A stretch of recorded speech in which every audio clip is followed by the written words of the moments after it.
begini, loh, aku sudah tua jenggotan begini, masa aku masuk lagi ke dalam rahim ibuku? Enggak begitu kata Tuhan Yesus. Kamu harus dilahirkan kembali dari air dan roh. Ada apa? Tadi loh Pak, di dalam 2 Korintus 5 ayat 17 tadi. Menjadi ciptaan yang baru. Maka kita tuh dibaptis, itu artinya apa? Baptis itu artinya mati dari manusia lama, kemudian lahir, karena dari air Pak, sama seperti bayi itu loh, dari air ketuban ibu. Dilahirkan kembali dari air. Shalom Bapak Ibu dan Saudara-saudara yang dikasihi Tuhan Yesus Kristus. Penyesatan memang ada, tetapi cilakalah mereka yang membuat penyesatan itu.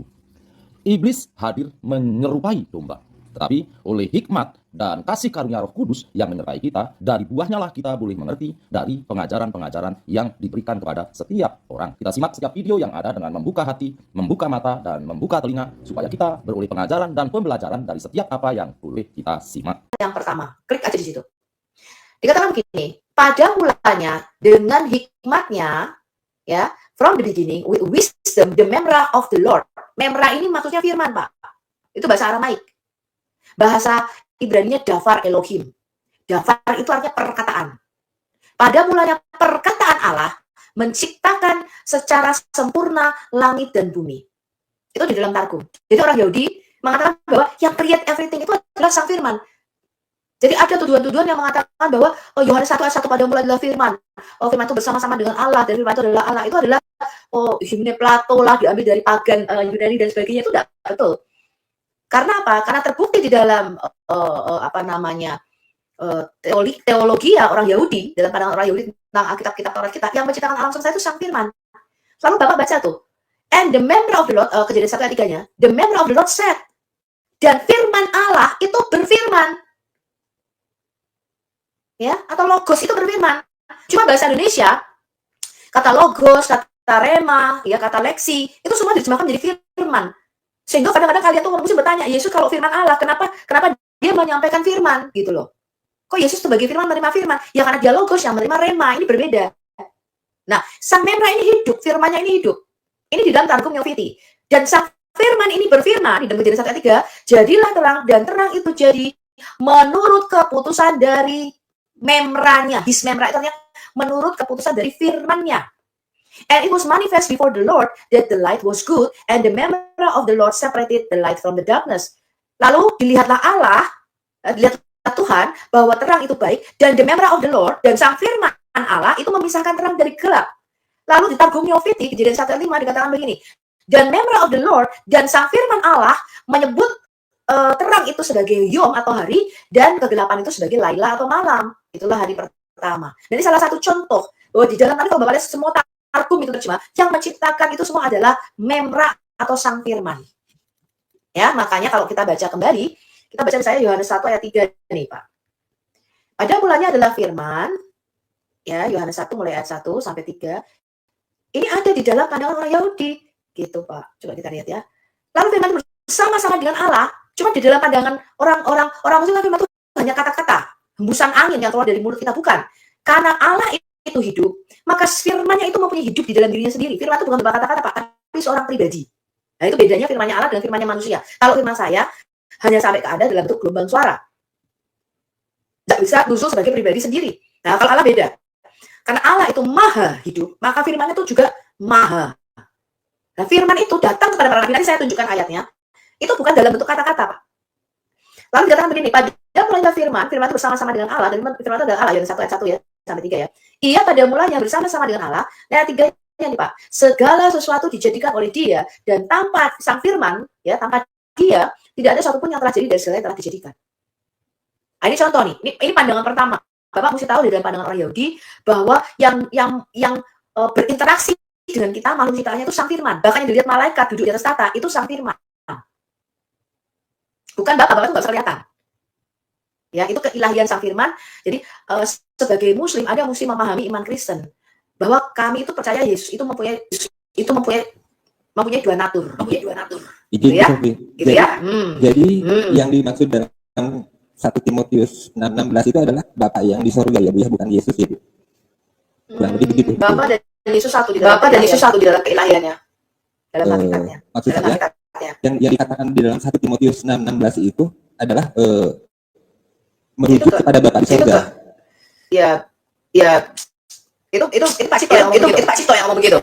Enggak, saya kan sebetulnya hobi juga, senang ya, lebih senang. senang baca Bible dan saya menemukan 1 Timotius 6:16 itu, jadi yang dikatakan bahwa tidak seorang pun dapat melihat atau menghampiri, kurang lebih begitu ya. Itu merujuk kepada definisi Bapak sesuai dengan Yohanes 1 ayat 18. Ya. Jadi mantul nih Pak, aku jadi mantul nih Pak. Jadi maksud saya itu Bu, ayat di 1 Timotius 6:16 itu yang ingin saya pertegas bahwa itu ayat merujuk kepada Bapa di sorga, betul. Betul, itu merujuk kepada Allah yang adalah roh yang tidak suasana Pak, suasana mantul Pak. Bapak di apa itu? Tadi udah cukup bagus Pak. Cek, ya. Nah, Bagus, ya. oke. Dabring suaraku. Oke. Terima kasih ya Bu, itu satu berarti jelas. Memang yang saya pikir juga mungkin ya saya kan tidak tahu banyak lah ya tentang bukan ahli kitab juga, sehingga makanya saya tanya. Ya, jadi poin yang ingin saya katakan itu satu itu. Dan ya, kalau kita membaca di mulai Matius, Markus, Yohanes, mungkin ada istilah anak Bapa, ada anak Allah ya, betul ya Bu ya? Ya. Nah, saya juga tapi melihat kata anak Allah, istilah kata anak Allah ini tidak terjadi kepada Yesus Bu, betul ya, seperti bangsa Israel bahkan dikatakan anak sulung, betul ya? Oke. Kemudian Daud juga dikatakan sebagai anak Allah, betul? Adam juga anak Allah, saya juga anak Allah. Di dalam Yohanes 1 ayat 18. Iya. Ya betul. Jadi memang yang kadang-kadang itulah yang membuat anak Allah di sini ternyata banyak gitu, sehingga saya tidak bisa membedakan anak Allah yang dimaksud yang merujuk kepada Yesus Kristus atau anak Allah kepada Adam, itu yang agak sangat sulit untuk. Bedanya begini Pak, Yesus itu disebut anak Allah yang satu itu, yang tunggal. Nah, itu uniknya. Jadi kita semua, karena istilah anak ya, kalau kita melihat di dalam Alkitab, itu bukan istilah biologis Pak. Ya betul, saya percaya. Gitu ya. Tapi itu adalah relasional, makanya Israel itu disebut dialah anakku yang sulung. Ya, artinya apa? Relasi antara Bapa dengan bangsa Israel ini, Allah dan bangsa Israel seperti Bapa dengan anaknya, itu maksudnya dia. Jadi itu adalah Bapa dan anak itu ada istilah relasional, bukan biologis. Kan gitu. Ya, satu itu yang perlu kita pahami. Kemudian, siapa Yesus? Yesus disebut anak tunggal Allah yang satu itu berbeda. Artinya hubungan relasi Yesus dengan Bapa tidak sama dengan kita. Maka ketika Yesus bangkit dari antara mati kan dia berkata, aku akan pergi kepada Allahmu dan Allahku, kepada Bapamu dan Bapakku. Nah, relasi Yesus dengan Bapa dan relasi saya dengan Bapa itu beda. Kalau Yesus itu yang unik, yang disebut monogenes. Jadi kalau Bapak baca misalnya Yohanes 1 ayat 14, saya kasih ayatnya. Yohanes 1 ayat 14. Firman itu telah menjadi manusia dan diam di antara kita, dan kita telah melihat kemuliaannya, yaitu kemuliaan yang diberikan kepadanya, Yesus maksudnya, sebagai anak tunggal Bapa. Kata anak tunggal di situ penuh kasih karunia dan kebenaran, itu diambil dari bahasa Yunani monogenes parapatros. Begitu juga di dalam Yohanes 1 ayat 18. Tidak seorang pun yang pernah melihat Allah, tetapi anak tunggal Allah yang ada di pangkuan Bapa, dialah yang menyatakannya. Kata anak tunggal Allah di situ sekali lagi menggunakan kata monogenes huios. Nah, kata monogenes itu Anda mesti pahami, mono itu tunggal, genes itu genus, jenis. Jadi sang firman itu disebut satu jenis dengan Bapa, jenisnya Allah. Maka dikatakan firman itu Allah. Ya, atau satu genus itu artinya sesuatu yang dilahirkan, yang genus itu artinya asal muasalnya atau DNA-nya dia itu beda dengan Anda dan saya. Kalau Anda dan saya diciptakan, kalau firman Allah tidak, Pak, dia lahir. Ya, saya kasih lagi ayatnya. Mazmur 110 ayat 3. Coba kita lihat ya. Mazmur 110. Nah, ini karena Alkitab LI kita menggunakan Masoretic Text, tapi kalau Anda cari Mazmur 110 ayat 3 di dalam versi Septuaginta, ya nanti Anda cari bahasa aslinya Septuaginta. Ini kan gini nih, Mazmur 110 ini kan nubuatan tentang Mesias, Pak, yang harus duduk memerintah bersama-sama dengan Allah kita. Jadi yang dikatakan begini, Pak, penobatan Raja Imam. Bapak perlu tahu bahwa kata Mesias atau Al-Masih di dalam Alkitab kita itu merujuk pada 3 jabatan. Mesias itu artinya diurapi. Ya, merujuk pada nabi, pada imam, pada raja. Ini beda-beda nih. Ya. Imam itu dari Harun, Lewi, suku Lewi, raja itu dari Yehuda, ya. Nabi-nabi itu bisa dari suku mana aja gitu. Dan tiga-tiganya ini memerlukan pengurapan, harus diurapi. Biasanya kalau di dalam pakai minyak. Jadi nabi itu sebelum ada penggantinya dia mengurapi, misalnya Elia mengurapi Elisa untuk gantikan, nanti Elisa mengurapi lagi yang lain, Gehazi misalnya. Itu jadi ada rantai apa namanya? Rantai para nabi, juga rantai imam. Imam besar Harun mati, diganti anaknya Eliezer, diurapi Pak. Imam besarnya Eliezer mati, diganti lagi anaknya begitu. Pinehas gitu. Jadi itu terus, itu rantai keimamatan. Begitu juga dengan rantai raja. Ya, raja mangkat dia ngurapi Salomo, misalnya Daud, Salomo ngurapi anaknya. Nah, itu terus. Nah, ini memerlukan pengurapan. Tetapi yang dinanti-nantikan di dalam Mazmur 110 ini yang dinubuatkan oleh Daud, itu Mesias yang satu itu, Hamoshiah. Kenapa Mesias yang satu itu yang spesial? Karena Mesias yang satu ini, Pak, itu dia memegang 3 jabatan sekaligus. Mereka merindukan seorang Nabi Hamoshiah di Ulangan 18 ayat 18 sampai dengan 21. Musa berkata seorang nabi dari antaramu sama seperti aku akan dibagikan Tuhan. Karena kenapa seorang nabi? Kenapa Yesus disebut puncak kenabian, puncak raja-raja dan puncak keimamatan, puncak pewahyuan? Tidak ada lagi nabi setelah Yesus, tidak ada lagi raja di atas segala raja setelah Yesus, tidak ada lagi imam besar setelah Yesus. Dia itu puncak, Pak. Nah, kenapa? Karena ketika Allah itu bicara langsung, Allah itu pengen menjadi raja bagi bangsa Israel secara langsung. Allah pengen menjadi nabi, dia pengen ngomong langsung kepada bangsa Israel. Tapi bangsa Israel takut. Nah, Bapak baca di Keluaran 20. Ketika Allah berbicara langsung kepada bangsa Israel dari Gunung Sinai, itu orang Israel ketakutan, Pak. Lalu orang satu meminta seorang manusia, seorang nabi. Padahal Allah itu pengen punya relasi langsung dengan kita. Nah, lalu bangsa Israel berkata, jangan Allah berbicara langsung dengan kami, nanti kami mati. Karena Allah tuh bicaranya dalam guntur, dalam guru gitu kan. Lalu mereka ketakutan mendengar suara Allah. Nah, mereka minta manusia aja. Mereka minta, kamu aja Musa, kamu bicara. Kita minta seorang nabi aja, seorang manusia. Supaya Allah bicara sama kamu. Lalu apa yang Allah sampaikan sama kamu akan kita ikuti. Ya, apapun itu. Supaya kami nggak mati. Karena kami nggak mau langsung dengar suara Allah. Lalu Allah memberikan nubuatan baik. Seorang nabi, sama seperti Musa. Dari antara bangsamu akan kubangkitkan. Nah, makanya di dalam Yohanes 1, kalau Bapak baca itu, di situ orang-orang berkata, mungkinkah dia nabi ketika Nathanael itu ya, dipanggil oleh Andreas, ayo lihat nih, ada Yesus. Mungkinkah dia nabi yang dijanjikan Musa itu? Karena selama ini mereka merindukan puncak kenabian, nabi yang satu itu yang spesial. Ada banyak nabi, tapi Yesus itu disebut Nabi Hamoshiah, nabi yang spesial, yang unik, yang satu itu yang tipologinya seperti Musa, yang bicara langsung dengan Allah. Makanya Yesus berkata apa? Aku berfirman kepadamu. Jadi dia itu puncak kenabian. Maka Yesus disebut Nabi Hamoshiah. Itu satu. Ya, menggenapi Ulangan 18 ayat 18 sampai dengan 21. Seorang nabi harus kamu dengarkan. Maka Tuhan berkata, barang siapa yang tidak mendengarkan nabi itu yang akan aku bangkitkan bagi kamu, kamu harus mati. Makanya Pak Boy ingat ketika Yesus di Matius 17, ada Musa, ada Elia, ada penampakan itu di Gunung Transfigurasi di Matius 17. Ya. Lalu Allah berkata begini, inilah anakku yang aku kasih, kepadanya lah aku berkenan. Dengarkanlah dia. Dan itu menggenapi Ulangan 18 sampai 21. Karena Allah berkata seorang nabi akan aku bangkitkan, dan barang siapa yang tidak mendengarkan dia akan aku tuntut pertanggungjawaban. Nah, karena bahasa Israel minta seorang manusia. Nah, sebentar belum selesai. Lalu ketika Tuhan mau menjadi raja, Pak, bangsa Israel juga nggak mau Allah tuh menjadi raja secara langsung. Bangsa Israel pada zaman Samuel, kalau Bapak baca di 1 Samuel dan seterusnya, ya, kitab Samuel pertama, bangsa Israel bilang begini, kita mau minta raja-raja seperti bangsa-bangsa lain dong. Karena bangsa itu punya raja manusia, kita kok nggak punya gitu loh. Ya, lalu Tuhan menubuatkan, dia membangkitkan Saul pertama raja Israel. Kemudian Saul disingkirkan karena tidak berkenan kepada Allah. Ya, lalu Samuel berkata begini, aku mengadu, kok masa mereka minta raja sih? Kan sudah ada aku, sudah ada nabi-nabi. Tapi Tuhan berkata, jangan kesal hatimu kepada Samuel. Kenapa? Karena yang mereka tolak itu bukan kamu, tetapi aku. Mereka menolak Allah sebagai rajanya. Maka Allah menubuatkan nanti akan ada raja yang spesial, yang saat itu raja di atas segala raja. Nah, puncak penggenapannya itu, Pak, karena Allah itu pengen menjadi raja, dia itu pengen berbicara langsung sama Anda dan saya, Pak. Tapi kalau dia bicara langsung, kita mati, Pak. Kita ketakutan dengan suara Tuhan. Iya.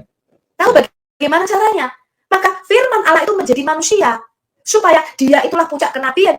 Dia nabi yang satu itu, artinya apa? Melalui sang firman ini, Tuhan tuh bicara secara langsung kepada kita. Tuhan itu menjadi raja di tengah-tengah kita melalui kemanusiaan Yesus.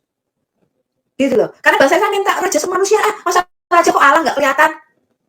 Ya, nah di Mazmur 110 ini, Pak, ini Mazmur Daud dikatakan begini, demikianlah firman Tuhan kepada Tuanku, firman Yud-Heh-Vaveh, Allah kepada Tuanku itu maksudnya Mesias. Duduklah di sebelah kananku sampai kubuat musuh-musuh dari tumpuan kakimu. Ini bicara mengenai kerajaan. Ya, jadi Allah itu menciptakan manusia untuk duduk di sebelah kanan Allah. Artinya apa? Memerintah bersama-sama dengan Allah kita di bumi ini. Ya, dan karena Allah itu roh. Yang namanya roh itu kalau kerja di bumi itu nggak bisa langsung, Pak. Iblis itu roh, betul? Di dalam pandangan Alkitab. Iblis itu, Pak, kalau bekerja di bumi itu dia tuh harus pakai sesuatu, Pak. Dia pakai manusia, dia merasuk ke manusia, karena dia tuh tidak punya ini loh Pak, tubuh kayak Anda dan saya. Jadi iblis tuh kalau bekerja di bumi, dia bukan datang kayak genderuwo, kuntilanak gitu, nggak bisa Pak. Dia kalau bekerja dia harus pakai manusia. Makanya di dalam kitab Wahyu dikatakan ada nabi palsu, ada roh antikris. Dia nggak bisa langsung. Begitu juga dengan Allah kita.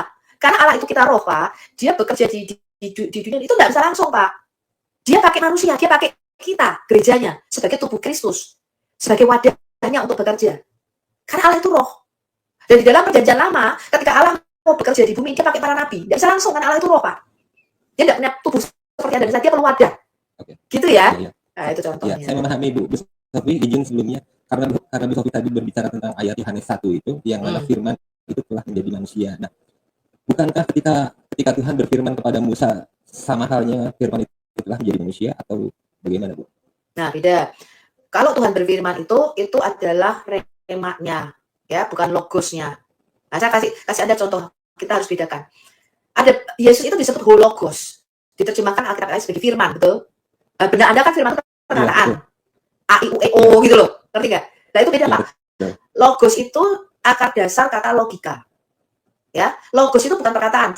Contoh kata biologi misalnya, ini Pak Erben sering pakai analogi ini. Biologi itu kan terdiri dari dua kata, bios dan logos, ya, atau teologi misalnya. Lah, itu terdiri dari dua kata, teos dan logos. Lah, kata logos yang melekat pada kata biologi itu kan bukan perkataan tentang alam, toh. Tapi ilmu pengetahuan. Ya. Nah, logos itu gini, Pak. Logos itu adalah perkataan yang di dalam diri Allah dan kekal di dalam Dia. Sudah ada perkataan itu nggak ciptakan, tapi masih di dalam pikirannya. Kayak saya nih, Pak. Sebelum perkataan keluar itu bukan logos namanya, lego. Jadi dalam bahasa Yunani, ini nih yang Bapak dengarkan ini keluar dari mulut saya, itu bukan logos, tapi lego. Itu unit kata-kata terkecil yang punya arti. Yang artinya menjadi leksi. Leksi itu menjadi leksikon atau kamus. Nah, lego, perkataan yang keluar dari dalam mulut saya ini, yang Bapak dengarkan sekarang, yang Pak Budi dengarkan, itu merupakan cerminan atau ekspresi dari logos, dari pikiran, dari hikmat, yang ada dari pengetahuan yang ada di dalam diri saya. Makanya kalau Bapak baca di kitab Daniel pasal yang keempat, ketika Raja Nebukadnezar itu diambil pikirannya, diambil logosnya, nggak bisa ngomong. Kenapa nggak bisa ngomong? Nah, karena pikiran manusianya diambil, kata-kata yang di dalam dirinya tuh diambil. Legonya nggak bisa keluar, dia nggak bisa ngomong, Pak, kayak binatang gitu loh. Kenapa? Karena lego sebelum saya ngomong, ini kan ada di pikiran saya dulu loh. Saya mengeluarkan perkataan ini ada di dalam diri saya. Nah, ini yang di dalam diri saya itu bukan lego, namanya logos. Logos itu perkataan yang internal dan eternal. Nah, manusia, logosnya nggak sempurna, saya harus belajar. Pengetahuan saya itu berkembang. Nah, kalau Allah enggak, logosnya itu sempurna, Pak. Pengetahuannya itu sempurna, dia nggak perlu belajar. Nah, kalau saya enggak, dari kecil belajar tambah-tambahan dulu, belajar kali-kali. Karena logos saya bertambah. Semakin logos saya bertambah, makanya anak kecil ngomongnya nggak banyak, betul? Cuma misalnya, apa? Kenapa? Karena logosnya juga belum berkembang. Maka legonya juga dia terbatas. Nah, lego ini bukan logos. Dan di dalam diri Allah, perkataannya keluar itu disebut rema. Amar, ketika Allah beramar, itu Allah berkata-kata atau Allah berfirman. Tapi beda dengan logos yang di dalam diri Allah. Nah, Yesus itu merupakan pribadi Allah sendiri. Logosnya Allah, pikiran Allah itu Yesus. Gitu loh. Artinya apa? Di dalam pikirannya Allah, Allah itu pengen punya partner, pengen punya rekan kerja yang mengurus alam semesta ini. Karena dia roh, ketika dia menciptakan dimensi materi, ya ruang dan waktu kita, dia itu menciptakan Adam, makhluk spesies yang diberi nama Adam di dalam Kejadian 1:26 yang punya tubuh fisik ini, karena dunia kita ini dunia fisik materi, Pak. Allah itu metafisik, Allah itu roh. Maka Anda itu perlu tahu tujuan manusia itu diciptakan di dalam Alkitab. Tujuan manusia diciptakan, Anda dan saya diciptakan, Adam diciptakan di bumi, itu untuk duduk di sebelah kanan Allah. Adam itu duduk di sebelah kanan Allah, menjadi rekan sekerja Allah, memerintah alam semesta ini bersama-sama. Allah di dalam Mazmur, kalau ada baca Mazmur 8, ya seluruh Mazmur 8 itu bicara mengenai manusia menjadi Tuhan di bumi. Ada baca Mazmur 115 ayat 16, dikatakan begini, Tuhan itu berkuasanya di dalam dimensi roh, kerajaan yang tidak kelihatan. Sedangkan manusia itu dijadikan berkuasa menjadi Tuhan di bumi. Berkuasanya atas apa? Atas dimensi materi kita, Pak. Atas ikan-ikan di laut, atas burung-burung di udara, atas binatang melata, binatang ternak, dan seluruh isi bumi itu dikuasai manusia. Manusia itu menjadi Tuhan di bumi, memerintah bersama-sama dengan Allah kita. Tapi ketuhanan Adam itu tidak mutlak. Dia harus tetap tunduk kepada Raja Sorga kita. Tuhan di atas segala Tuhan. Nah itu Pak. Jadi makanya di dalam, kalau kita bicara Yesus itu Tuhan apa manusia, loh, kemanusiaannya itu disebut Tuhan di bumi. Karena Yesus menggantikan Adam. Yesus disebut Adam yang kedua di dalam Alkitab kita. Iya, memang betul ya Bu ya. Kalau Hmm. kalau berbicara kalau berbicara tentang Yesus itu Tuhan manusia itu memang ya karena saya lahir dari seorang keluarga Muslim, keluarga Islam, sehingga ketika saya bertanya sama ini berbeda gitu. Tapi sejatinya ya Bu ya, kalau kita runut lagi, kita tarik lagi garis lurus, agama tertua itu kan kita semua tidak bisa menyangka bahwa agama pertama itu adalah Yahudi. Terus Betul ya Bu ya. Nah, dari situ Yesus turun, tetapi mereka tidak mau mengakuinya. Begitukah kira-kira? Sehingga oke, Anda lanjutin dulu biar nanti saya jelaskan. Silakan Bapak, apa Jadi- yang mau ini sampai. jadi memang ya Bu ya, gini, mohon maaf sebelumnya. Hmm. Saya juga perlu kadang-kadang ya, bukan kadang-kadang tapi sejatinya ingin tahu Bu, pada dasarnya kan Tuhan itu satu-satunya Tuhan. Saya yakin dan percaya satu-satunya Tuhan, sehingga tidak ada Tuhan lain. Hmm. Nah, tetapi aktualnya jadi banyak Bu. Jadi banyak itu karena menjadi 3 golongan lah, kita nggak usah berbicara tentang agama di luar yang lain ya Bu ya. Katakanlah menjadi 3 golongan antara Yahudi, Kristen dan Islam sekarang. Nah, kalau saya pelajari ini ya, yang saya pelajari itu jadi kalau konteks ketuhanan dengan Yahudi mungkin Islam sama Bu. Saya punya datanya mungkin sama. Nah, tetapi kadang-kadang karena semua mengaku benar, dari saudara Kristen mengaku bahwa Tuhan yang benar adalah Yesus, mungkin di Islam juga yang benar mengakui itu Allah Subhanahu wa taala. Nah, di sinilah timbul motivasi saya untuk belajar lah, kurang lebih. Nah, saya pastikan kalau Tuhannya orang Yahudi itu memang beberapa saudara dari Kristen tidak mengakui bahwa Tuhannya orang Islam itu sama dengan Yahudi. Kebetulan saya juga suka baca ini Bu, pernah baca Talmud ya, sedikit-sedikit tapi ya, jadi kalau konsep keimanannya pun sama, di mana dilarang membunuh, berzina, makan daging tanpa disembelih misalnya ya, itu tidak boleh. Nah, kalau saya mempelajari dari Kristen ini memang agak sedikit berbeda, jelas jauh berbeda Bu, karena konteks ketuhanannya itu inkarnasi ya Bu ya, betul ya Bu ya? Firman berinkarnasi.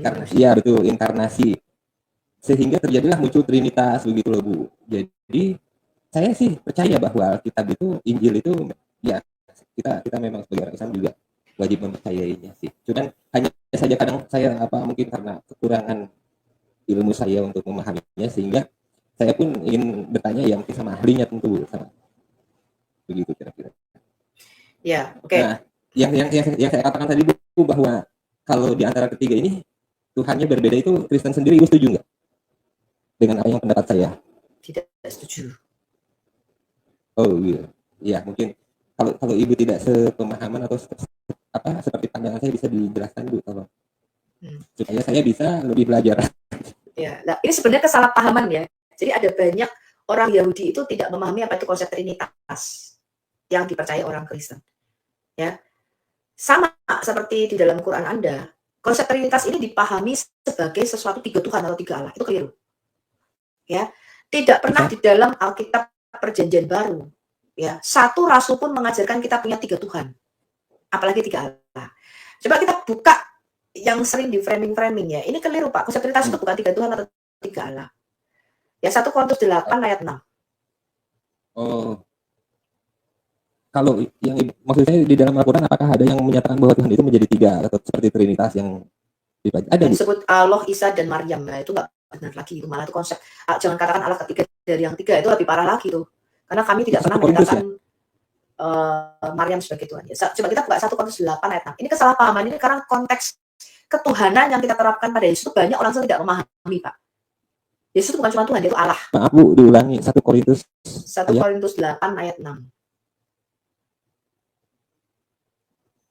Oke, baik Bu, saya bacakan, izin boleh? Tetapi bagi kita hanya ada satu Allah saja, yaitu Bapa, yang daripadanya berasal segala sesuatu, dan yang untuk Dia kita hidup, dan satu Tuhan saja, yaitu Yesus Kristus, yang olehnya segala sesuatu telah dijadikan, dan yang karena Dia kita hidup. Jadi tuduhan bahwa kemudian ada Rasul Paulus menciptakan kekristenan yang itu tidak betul Pak. Itu sudah ada di dalam Perjanjian Lama. konsep Trinitas itu tidak melibatkan kemanusiaan Yesus. Tinggalkan dulu. Kemanusiaan Yesus itu bicara kristologi, bukan bicara doktrin Trinitas. Trinitas itu bicara Allah, kebagaimanaan Allah. Pertama kita harus pahami orang Kristen. Trinitas itu tidak pernah berbicara keberapaan jumlah Allah. Ini yang sering disalahpahami orang Yahudi sama orang Islam. Jadi orang Islam itu, ya Pak ya, itu menafsirkan karena ada kata tri, berarti ini bicara jumlahnya Allah, ini ada 3 ini. Di blender jadi 1, enggak betul. Saya aja Trinitas, Pak. Tubuh, jiwa, dan roh. Tapi apakah saya ada 3 sofiatur? Nah, yang perlu teman-teman muslim ketahui, apa itu Trinitas? Saya jelaskan secara singkat, dengan kata-kata singkat. Trinitas tidak pernah berbicara jumlah Allah. Bahkan kata Elohim di dalam Alkitab Perjanjian Lama itu menunjukkan minimal 3 atau lebih pribadi di dalam diri Allah itu. Cuma yang diwahyukan kepada yang diwahyukan kepada kita hanya 3. Bapa, Anak, dan Roh Kudus. Lalu Anda baca lagi di dalam Yesaya 11 ayat 2. Wahyu 1 ayat 4, Wahyu 4 ayat 5, Wahyu 5 ayat 2. Di situ dikatakan ketujuh roh Allah. Allah itu rohnya 7. Lah, ini bukan berarti harus dijumlah, Pak. Rohnya 7 tambah Bapa tambah Firman, enggak begitu. Trinitas itu enggak bicara begitu. Trinitas bukan bicara keberapaan jumlah Allah. Ini yang perlu teman-teman Kristen dan Muslim sadari. Trinitas itu bicara kebagaimanaan Allah yang Esa itu berinteraksi dengan kita. Doktrin Trinitas berkata begini, Pak. Allah yang Esa di dalam dirinya itu terdapat firman-Nya yang kekal dan roh yang kekal yang sudah ada sejak kekal bersama-sama di dalam dirinya sendiri. Apa itu firman? Pikirannya Allah, hikmatnya Allah, logikanya Allah, kecerdasannya Allah, nalarnya Allah. Atau dengan kata lain, firman, logos, saya mendefinisikan sebagai perkataan yang internal dan eternal. Perkataannya di dalam diri Allah dan sudah ada sejak kekal di dalam diri Allah itu sendiri. Perkataan itu ada di dalam dirinya, Pak. Belum diucapkan. Karena ketika perkataan itu keluar, itu menjadi satu hukum. Nah, ketika perkataan ini keluar, apa itu roh Allah? Roh Allah itu nafas hidup Allah. Roh Allah itu yang nafas hidup Allah. Maka di dalam Alkitab dikatakan, di dalam Ayub, Pak, ketika Allah menghembuskan nafasnya, kehidupan itu keluar. Ada lain. Karena nafas Allah itu memberikan hidup. Ketika Allah menarik nafasnya, dikatakan kematian terjadi dan terjadi destruction atau kerusakan. Kenapa? Karena roh nafas Allah itu kembali kepada Allah. Nah, kalau Allah berfirman, maka sama seperti saya, Pak. Perkataannya keluar dari mulut saya, itu keluar bersama dengan nafas saya. Makanya dikatakan Allah menciptakan segala sesuatu di dalam Alkitab saya, di dalam Mazmur 33 ayat 6 dikatakan Allah menciptakan segala sesuatu melalui daftar firman-Nya dan melalui hembusan nafasnya. Hembusan nafas itu maksudnya rohnya. Gitu, Pak. Ya, nah perkataan di dalam diri Allah ini karena Dia maha beda dengan saya. Perkataan saya saja bisa menciptakan keadaan. Maka kita mengatakan barang siapa suka menggemakannya, dia akan memakan buahnya. Perkataan saya itu punya kuasa, Pak. Dikatakan hidup dan mati dikuasai lidah. Perkataan saya saja bisa mencipta. Apalagi perkataan Allah. Ketika perkataan itu keluar, perkataan ini punya daya cipta. Nah, perkataan ini menciptakan bersama dengan roh atau nafas hidup Allah, maka nafas itu mengcreate sesuatu, menciptakan sesuatu dan memberikan kehidupan. Maka ketika malaikat Gabriel datang kepada Maryam, malaikat bilang begini, nanti kamu akan mengandung dan melahirkan seorang anak laki-laki. Lalu lo gimana bisa punya anak? Tanpa laki-laki kok bisa punya anak? Aku kan belum bersuami, dia masih bertunangan. Maksudnya dia belum bersetubuh dengan Yusuf pada waktu itu. Bagaimana aku bisa punya anak? Kok kamu bilang aku bisa punya anak? Gimana caranya? Lalu malaikat berkata apa? Roh Allah akan turun menaungi engkau. Ya. Dan firman yang disampaikan itu create sesuatu bersama dengan rohnya. Makanya di dalam Alkitab kita, Allah itu menciptakan melalui 2, Pak. Firman-Nya dan rohnya. Nah, karena Allah itu maha, maka firman dan rohnya itu beda dengan firman dan roh saya. Kalau perkataan saya hanya sampai kepada Pak Boy dalam bentuk gelombang suara. Atau dalam bentuk tulisan misalnya. Salah enggak? Perkataannya ketika kita datang pada para daftar Elohim, firman itu, Bapak baca di dalam Kejadian 15. Datanglah firman Allah kepada Abraham. Itu dalam bentuk wujud manusia, Pak. Kemudian yang berjalan-jalan di taman di Eden, yang menghembuskan ruah nafas ke dalam lubang hidung Adam, itu sang firman. Makanya dalam Adam mendengar suara langkah kaki sang firman di dalam taman di Eden itu.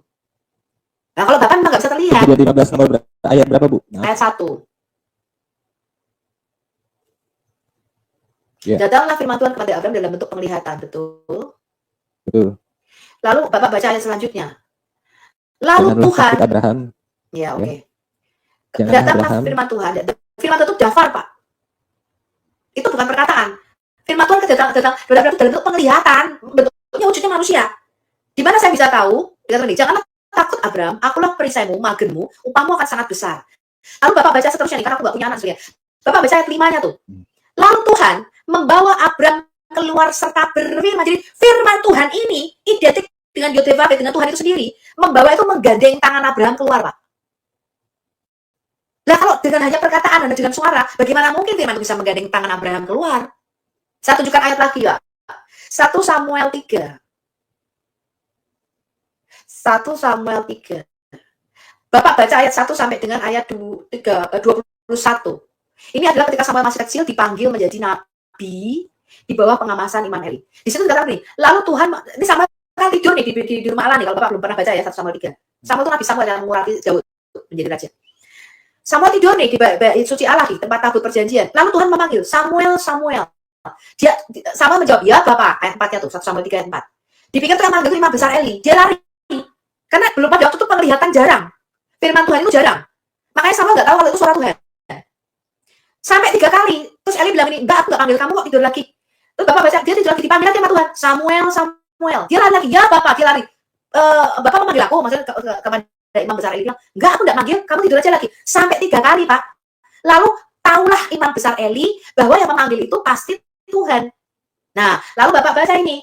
Sebab itu, ayat 9, 1 Samuel 3 9. Sebab itu berkatalah imam besar Eli kepada Samuel, pergilah tidur, dan apabila dia memanggil engkau, katakanlah, berbicaralah Tuhan, sebab hambamu ini mendengar. Maka pergilah Samuel dan tidurlah ia di tempat tidur. Lalu ayat 10 yang dikunci, Pak. Datanglah Tuhan, ini datang Tuhan nih, Pak. Datanglah Tuhan, berdiri di sana, dan memanggil seperti yang sudah Samuel, Samuel. Lalu berbicara. Lalu Anda baca ayat 21-nya, Pak. Dan Tuhan selanjutnya menampakkan diri di Silo, sebab ia menyatakan diri di Silo kepada Samuel dengan perantaraan dafarnya. Jadi sang firman ini identik dengan Tuhan itu sendiri, tapi bisa dibedakan dari Tuhan. Ketika firman Tuhan datang kepada Samuel, itu wujudnya manusia, Pak, itu berdiri. Bapak baca nih. Lalu berdirilah Tuhan di samping Samuel. Ini di mana ya? Ayat berapa ya? Nih, ayat 10. Firman Tuhan yang datang. Jadi Tuhan itu ketika berinteraksi dengan manusia, Pak, itu sang firman yang datang kepada para nabi, bukan Bapak. Nah, kalau Bapak kita mati. Kalau Bapak menyatakan kuasanya, waduh, buyar Pak dunia ini. Ya, ayat 21 dikatakan, Tuhan itu ketika dia bicara sama Samuel, itu melalui perantara firman atau dafarnya. Dan dia datang kepada Samuel, bentuknya bukan suara, Pak. Ini loh, ayat 10. Lalu datanglah Tuhan berdiri. Nah, kalau perkataan bisa berdiri enggak, Pak? Bisa menggandeng tangan Abraham keluar enggak? Enggak bisa, toh? Sekarang kita lihat Yeremia 1, Pak. Bagaimana caranya Tuhan berinteraksi dengan ciptaannya? Yeremia pasal yang pertama. Ayat yang keempat. Kembali, datanglah firman Tuhan kepadaku, kepada Nabi Yeremia. Yang datang sang Dafar Elohim atau Memra Yahweh namanya dalam bahasa Aramaik. Bla bla bla bla bla bla. Lalu Bapak baca nih. Ayat 7-nya. Sang firman ini berfirman. Lalu firman Tuhan yang datang kepada Nabi Yeremia, ini adalah Tuhan itu sendiri, karena dikatakan ayat 7-nya. Yeremia 1 ayat 7. Tetapi Tuhan berfirman kepadaku, bla bla bla bla bla bla. Bapak baca ayat 9, Yeremia 1 ayat 9. Sang firman yang datang kepada Nabi Yeremia, yang diidentifikasikan sebagai Tuhan itu sendiri, mengulurkan tangannya. Lah kalau perkataan bagaimana punya tangan, bagaimana punya bisa menggandeng Abraham, bagaimana sang firman ini punya kaki, Pak, bisa berdiri di sampingnya Samuel. Sama Tuhan wujudnya manusia, tidak mungkin guritaro, guru itu. Contoh, lalu kita baca Zakaria 4. Bisa tunjukkan nih, bahwa Trinitas itu bukan jumlah Allah, Pak, tapi kebagaimana Allah. Bagaimana Allah berinteraksi dengan kita. Kita lihat Zakaria 4, pasal yang 8 dan 9. Kembali, Pak, dafar firman datang kepada Nabi Zakaria. Lihat ini. Sang firman dafar yang datang kepada Nabi Zakaria ini berkata ini, tangan Zerubabel, ayat 9-nya ya, Zakaria 4 ayat 8 dan 9. Ayat 9-nya, sang firman yang datang, itu bentuknya manusia. Kita lihat ya. Tangan Zerubabel telah meletakkan dasar rumah ini, dan tangannya juga akan menyelesaikannya. Maka kamu akan mengetahui, firman Tuhan ini berkata ini nih, Tuhan semesta alam mengutus aku kepadamu. Berarti sang firman yang datang itu wujudnya manusia, dan sang firman ini bisa dibedakan dari yang mengutusnya. Heran nggak nih? Padahal tadi kita baca firman Tuhan yang datang kepada Abraham, firman Tuhan yang datang pada Samuel, firman Tuhan yang datang pada Nabi Yeremia, itu ya Tuhan itu sendiri. Jadi firman Tuhan itu ya Tuhan itu sendiri, tapi di Zakaria 4, sang firman ini berkata, aku diutus oleh Tuhan semesta alam. Bukan hanya ini, saya tunjukkan sama Anda Yesaya 48 ayat 16, kita buka. Bagaimana caranya Allah berinteraksi dengan ciptaan? Bukan hanya ini ya, banyak. Kejadian 22 nanti juga banyak, Pak. Yesaya 48. Ini saya tunjukkan ayat-ayat yang Anda supaya tidak bingung. Di dalam Yesaya 48 ayat 16 dikatakan begini, Pak.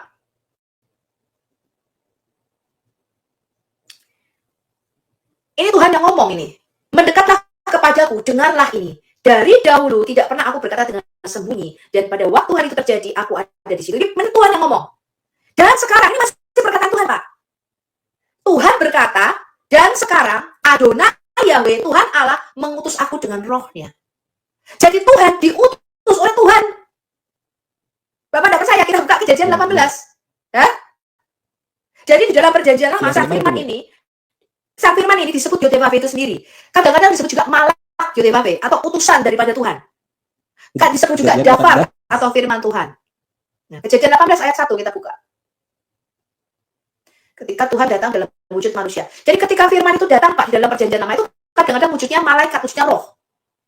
Di dalam perjanjian lama sebutnya datanglah malak Yotevave. Seperti Kejadian 22 Keluaran 3, ketika malaikat datang kepada Musa, malaikat yang diutus ini, malak ini atau utusan Yotevave, itu ya Tuhan itu sendiri, Pak. Nanti kita lihat ya di Keluaran 3. Kita lihat dulu bagaimana Allah menampakkan diri kepada Abraham. Kejadian 18, Pak, ayat 1 dikatakan begini. Kemudian Tuhan Yotevave menampakkan diri kepada Abraham, menampakkan diri ini kepada Abraham dekat pohon tarbantin di Mamre, sedang ia duduk di pintu kemahnya waktu panas terik. Ini wujudnya manusia, 3 manusia lagi, Pak. Ketika Abraham mengangkat mukanya, dia tidak melihat satu. Abraham melihat 3 orang. 3, bukan 1. 3 orang berdiri di depannya. Sesudah dilihatnya mereka, ia berlari dari pintu kemahnya, menyongsong mereka, lalu sujudlah ia sampai ke tanah. Sujud kepada 3 orang ini. Dan Bapak kalau baca ya Pak, 3 orang ini berfirman bersamaan. Seakan-akan 3 ini satu. Ini Bapak kalau nggak percaya nih. Ini bukan malaikat-malaikat Gabriel, Mikael, itu bukan Pak. Ayat ke-9. Ini kan Abraham bilang, ayo mampir, aku membasuhlah kakimu, nanti aku bikinkan roti, dan Abraham menyuruh Sarah untuk memasak ini karena lembu sapi itu ya. Terus ayat 9-nya berkata begini Pak, lalu kata mereka seperti 3 orang ini Pak, bersamaan ngomong sama Abraham, gimanakah Sarah istrimu? Jadi seakan-akan 3 orang ini satu. Ayat 10-nya dan firman-nya. Jadi 3 ini satu Pak. Yang dilihat Abraham itu 3 orang, tapi 3-3-nya ini satu. Berfirman bersamaan. Dan ketiga-tiganya ini firman yang datang ke bumi menampakkan kepada Abraham. Ini di Kejadian 19 disebut malak utusan dari surga. Tapi tadi di Kejadian 18 ayat 1 utusan ini Tuhan itu sendiri, betul, yang menampakkan diri kan Tuhan tadi, betul. Kemudian Tuhan menampakkan diri, betul. Nah, ini baru beberapa ayat saja nih supaya Anda tidak bingung, ya. Jadi di dalam perjanjian lama Pak, ketika Allah itu berinteraksi dengan kita, itu sang firman Elohim, itu bukan satu Pak. Kita nggak tahu berapa yang menampakkan kepada Abraham aja 3. Lah, ketika Tuhan menampakkan diri kepada Abraham dalam wujud 3 manusia laki-laki, apa kemudian surga kosong begitu, Pak? Kan enggak mungkin toh? Betul enggak? Iya. Oh, Allah turun ke bumi. Ya, Berarti surga kosong kan bukan begitu. Ayat ini merupakan kisah kunjungan Tuhan. Kalau kejadian itu kan memang dari perjanjian lama ya, Bu ya. Ini kata Taurat Musa. Iya, betul. Itu dikatakan kisah kunjungan Tuhan ya, memang apa ya? Ya saya sebagai orang Islam juga harus mempercayai itu gitu, Bu. Bahkan duduk makan lagi kan bersama-sama Abraham. Dan 2 malaikat kepada Abraham dan Sarah di pohon terbantin Mamre. Jadi para nabi itu menafsirkan yang satu Tuhan, yang 2 malaikat, tidak betul. 3-3-nya itu Elohim. Ya, makanya kalau Bapak baca di Amos 4 ayat 51. Elohim lah yang Allah lah yang menghancurkan Sodom dan Gomora. Elohim itu aja, kata Elohim itu aja sendiri minimal 3 Allah atau lebih, Pak. Kata Elohim itu, Pak. El itu bentuk tunggal daripada Allah, satu Allah. Elohim itu hanya 2 Allah. Elohim itu minimal 3 atau lebih. Jadi Allah kita itu satu di dalam kejamakannya, Pak. Nah, itulah misteri Allah. Tetapi yang dia singkapkan kepada kita hanya Bapa, Anak, dan Roh Kudus.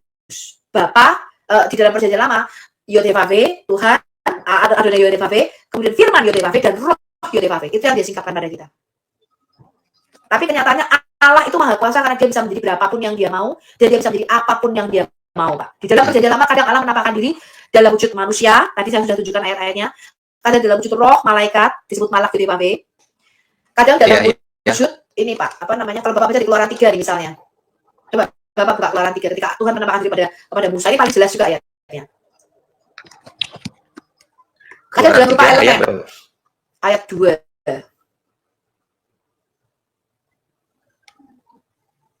Lalu malaikat Tuhan, artinya utusan Tuhan, menampakkan diri kepada Musa di dalam nyala api yang keluar dari semak duri. Lalu Musa melihat dan tampaklah semak duri itu menyala tetapi tidak dimakan api. Ini kan dikatakan malaikat, betul tak? Malaikat utusan, betul? Ya. Tapi ayat-ayat selanjutnya Bapak baca, ketika dilihat Tuhan, jadi malak Tuhan ini ya Tuhan itu sendiri, Pak. Bahkan malak Tuhan atau malaikat Tuhan, ini di ayat 6-nya berfirman begini. Lagi, malaikat Tuhan itu yang diutus menemui Musa ini berkata nih, Pak, akulah Allah Allahmu, Allah ayahmu, Allah Abraham, Allah Ishak, dan Allah Yakub. Jadi firman Tuhan yang didamar Elohim yang diutuskan itu identik dengan Tuhan itu sendiri, tapi bisa dibedakan. Karena di dalam Yesaya 48:16 tadi, Tuhan yang berfirman kepada Nabi Yesaya itu berkata, aku itu diutus oleh Tuhan Allah loh, dan rohnya. Dan di dalam perjanjian lama, firman ini diutus oleh Allah dan roh Allah. Tapi di dalam perjanjian baru, Pak, Bapak baca nih misalnya, Yohanes 14 ayat 26.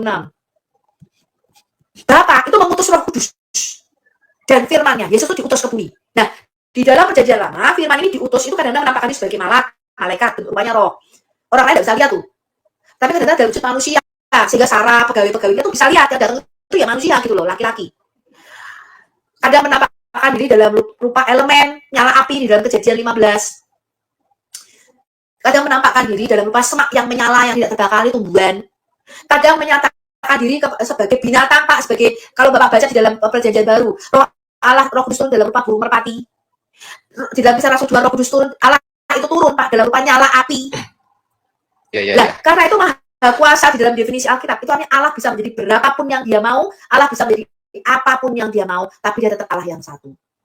Oke. Gitu. Ya, paham sih, Bu. Ya, jadi jawaban dari 1 Timotius 6:16 itu ternyata ya mungkin saya paham lah. Merujuk kepada Allah yang roh, yang nggak kelihatan. Iya. Itu sih yang mungkin itu sih yang membuat saya bingung gitu ya, karena apa? Ya di situ dikatakan bahwa satu-satunya tidak terlihat, dan tetapi kalau saya baca tidak terlihat, tapi bukan berarti nggak bisa dilihat, Pak. Dia tidak terlihat karena dia roh. Tapi kalau dia menampakkan dirinya, menyatakan dirinya kan bisa kelihatan. Bu Sofi, saya firmannya. Ibu bisa ini, Bu, tolong bantu saya jelaskan di sini, Bu. Sebentar, Bu. Ya, saya 29:12, Bu. Ya, di situ itu saya apa ya? Saya juga dapat referensi situ. Kalau Ibu bersedia dan sudi menjelaskannya, mungkin saya akan lebih senang. Tapi saya juga soalnya memang apa ya, Bu ya? Tapi ya memang baca gitu ya. Inilah kitab. Itu maksudnya ya, Bu ya. Saya ya, kita baca dari atas ya, Pak. Kita baca dari atas. Dikatakan gini, celakalah Ariel. Ariel itu nama lain daripada Yerusalem. Jadi ini Nabi Yesaya itu bernubuat tentang kota Yerusalem. Aku akan menyesakkan Ariel. Ariel itu artinya singanya Allah gitu ya. Itu maksudnya nama lain dari kota Daud gitu ya, Yerusalem. Terus dikatakan Pak, aku akan berkemah di segala penjuru mengepung engkau. Ini kata Tuhan ya. Dan akan membuat tempat-tempat pengintai untuk menghibur engkau. Yerusalem itu akan dikepung, akan dihancurkan karena penyembahan berhala bangsa Israel, Yerusalem, suku Yehuda pada waktu itu, Pak. Ya. Terus begini, Pak, ini jadi nubuatan tentang kota Yerusalem ya, Ariel. Maka engkau akan merendahkan diri dan engkau bersuara dari dalam tanah. Perkataanmu kedengaran samar-samar dari dalam debu. Suaramu akan berbunyi seperti suara arwah dari dalam tanah. Dan perkataanmu akan kedengaran seperti bisikan dari dalam debu. Kenapa Ariel, Pak? Karena suku Yehuda itu yang berkuasa di Yerusalem itu adalah garis keturunan raja dan disebut singa dari suku Yehuda. Jadi lambang atau emblem daripada suku Yehuda itu singa, maka disebut Ariel gitu ya, singanya Allah gitu ya. Iya. Terus dikatakan di ayat 5-nya, akan tetapi segala pasukan lawanmu akan hilang lenyap seperti abu halus. Dan semua orang yang gagah sombong akan menjadi seperti sekam yang melintas terbang. Sebab dengan tiba-tiba dalam sekejap mata, engkau akan melihat kedatangan Tuhan semesta alam dalam guntur, gempa, dan suara hebat, dalam puting beliung dan badai, dan dalam nyala api yang memakan habis. Maka segala pasukan bangsa-bangsa yang berperang melawan Ariel dan semua orang yang memerangi dia dan kubu pertahannya akan menyesakan dia dan akan seperti mimpi dan penglihatan malam-malam. Seumpama seorang yang lapar bermimpi ia sedang makan, pada waktu terjaga perutnya masih kosong, dan seumpama seorang yang haus bermimpi ia sedang minum, pada waktu terjaga sesungguhnya ia masih lelah, kerongkongannya masih dahaga. Demikianlah halnya dengan segala pasukan bangsa-bangsa yang berperang melawan gunung Sion. Nah, ayat 9-nya kita mulai baca ini, bangsa yang buta. Dikatakan begini, tercengang-cenganglah penuh keheranan, biarlah matamu tertutup, buta semata-mata. Jadilah mabuk, tetapi bukan karena anggur. Jadilah pusing, tapi bukan karena arak. Sebab Tuhan telah membuat kamu tidur nyenyak. Matamu, nih lihat nih, ini nubuatan tentang para nabi. Matamu, yakni para nabi telah dipejamkannya. Artinya apa? Para nabi itu tidak mendapatkan penglihatan. Karena para nabi itu punya karunia spesial. Para nabi itu dari kata navi, itu artinya melihat. Desir. Makanya dikatakan matamu tertutup. Itu artinya melihat apa? Melihat sesuatu yang akan datang, sesuatu yang belum terjadi tapi akan terjadi. Paham, Pak? Ya, paham. Nah, Bu Sofi, ini izin dulu saya sebentar sama teman-teman. Banyak teman-teman yang bilang saya nggak puasa. Kalau di tempat saya pastikan sekarang sudah jam 8:30 malam ya. Jadi jam di saya memang berbeda sama tempat kalian, mungkin belum buka puasa. ya, biarin aja. Ini biar nggak jadi biar nggak jadi fitnah, Bu. Di tempat saya udah malam, ini udah jam mau jam 9. Nah, ini perhatikan nih, Pak. Sebab Tuhan telah membuat kamu tidur nyenyak. Matamu, yakni para nabi, telah dipejamkannya. Dan mukamu, yaitu para pelihat, telah ditundunginya. Maka bagimu penglihatan dari semuanya itu, jadi yang diberikan kepada para nabi itu bukan kita, Pak. Para nabi itu tidak pernah dikasih kitab, itu nggak pernah. Tapi dikasih penglihatan. Nah, penglihatan itu jadi kita tuh seumpama, Pak. Maka bagimu penglihatan dari semuanya itu seperti isi sebuah kitab yang termeterai, kitabnya tertutup. Apabila itu diberikan kepada orang yang tahu membaca, dengan mengatakan tahu membaca ini artinya para nabi, para pelihat, baiklah baca ini, maka ia akan aku tidak dapat sebab kitab itu termeterai. Jadi para nabi itu tidak bisa menafsirkan penglihatan itu loh, Pak, maksudnya. Bukan kitab. Maksudnya penglihatan itu seumpama sebuah kitab yang ditutup. Ditutup, kamu tidak bisa baca. Dan apabila kitab itu, maksudnya penglihatan itu dikasih tahu kepada orang yang tidak dapat membaca, artinya bukan para nabi, orang-orang awam, baiklah baca ini. Maka dia akan juga melihat aku tidak dapat membaca.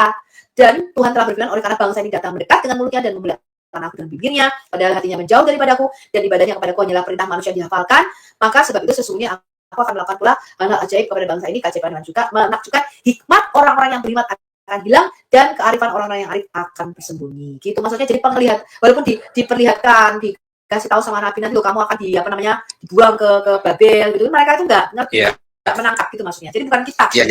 Jadi sih pada intinya Bu begini ya, saya mempelajari Alkitab atau jadi sejujurnya kalau kita mencari kebaikan atau kebenaran, ya saya pikir akan kebaikan yang kita dapat. Tetapi kalau kita mencari kesalahan di dalam kitab manapun, saya pikir maka yang akan kita dapat adalah kesalahan, kan begitu ya Bu ya. Nah kebanyakan ini saya juga mungkin pengen mengkoreksi juga sama yang lain. Jadi ketika seseorang yang berbicara tentang lintas agama itu, mereka tidak mencari motivasinya bukan untuk mencari kebaikan, Bu, tetapi mencari kesalahan. Sehingga ketika dia menemukan Galatia 3:13 dikatakan makhluk terkutuk segala macam, ya mungkin mindsetnya juga akan mendapatkan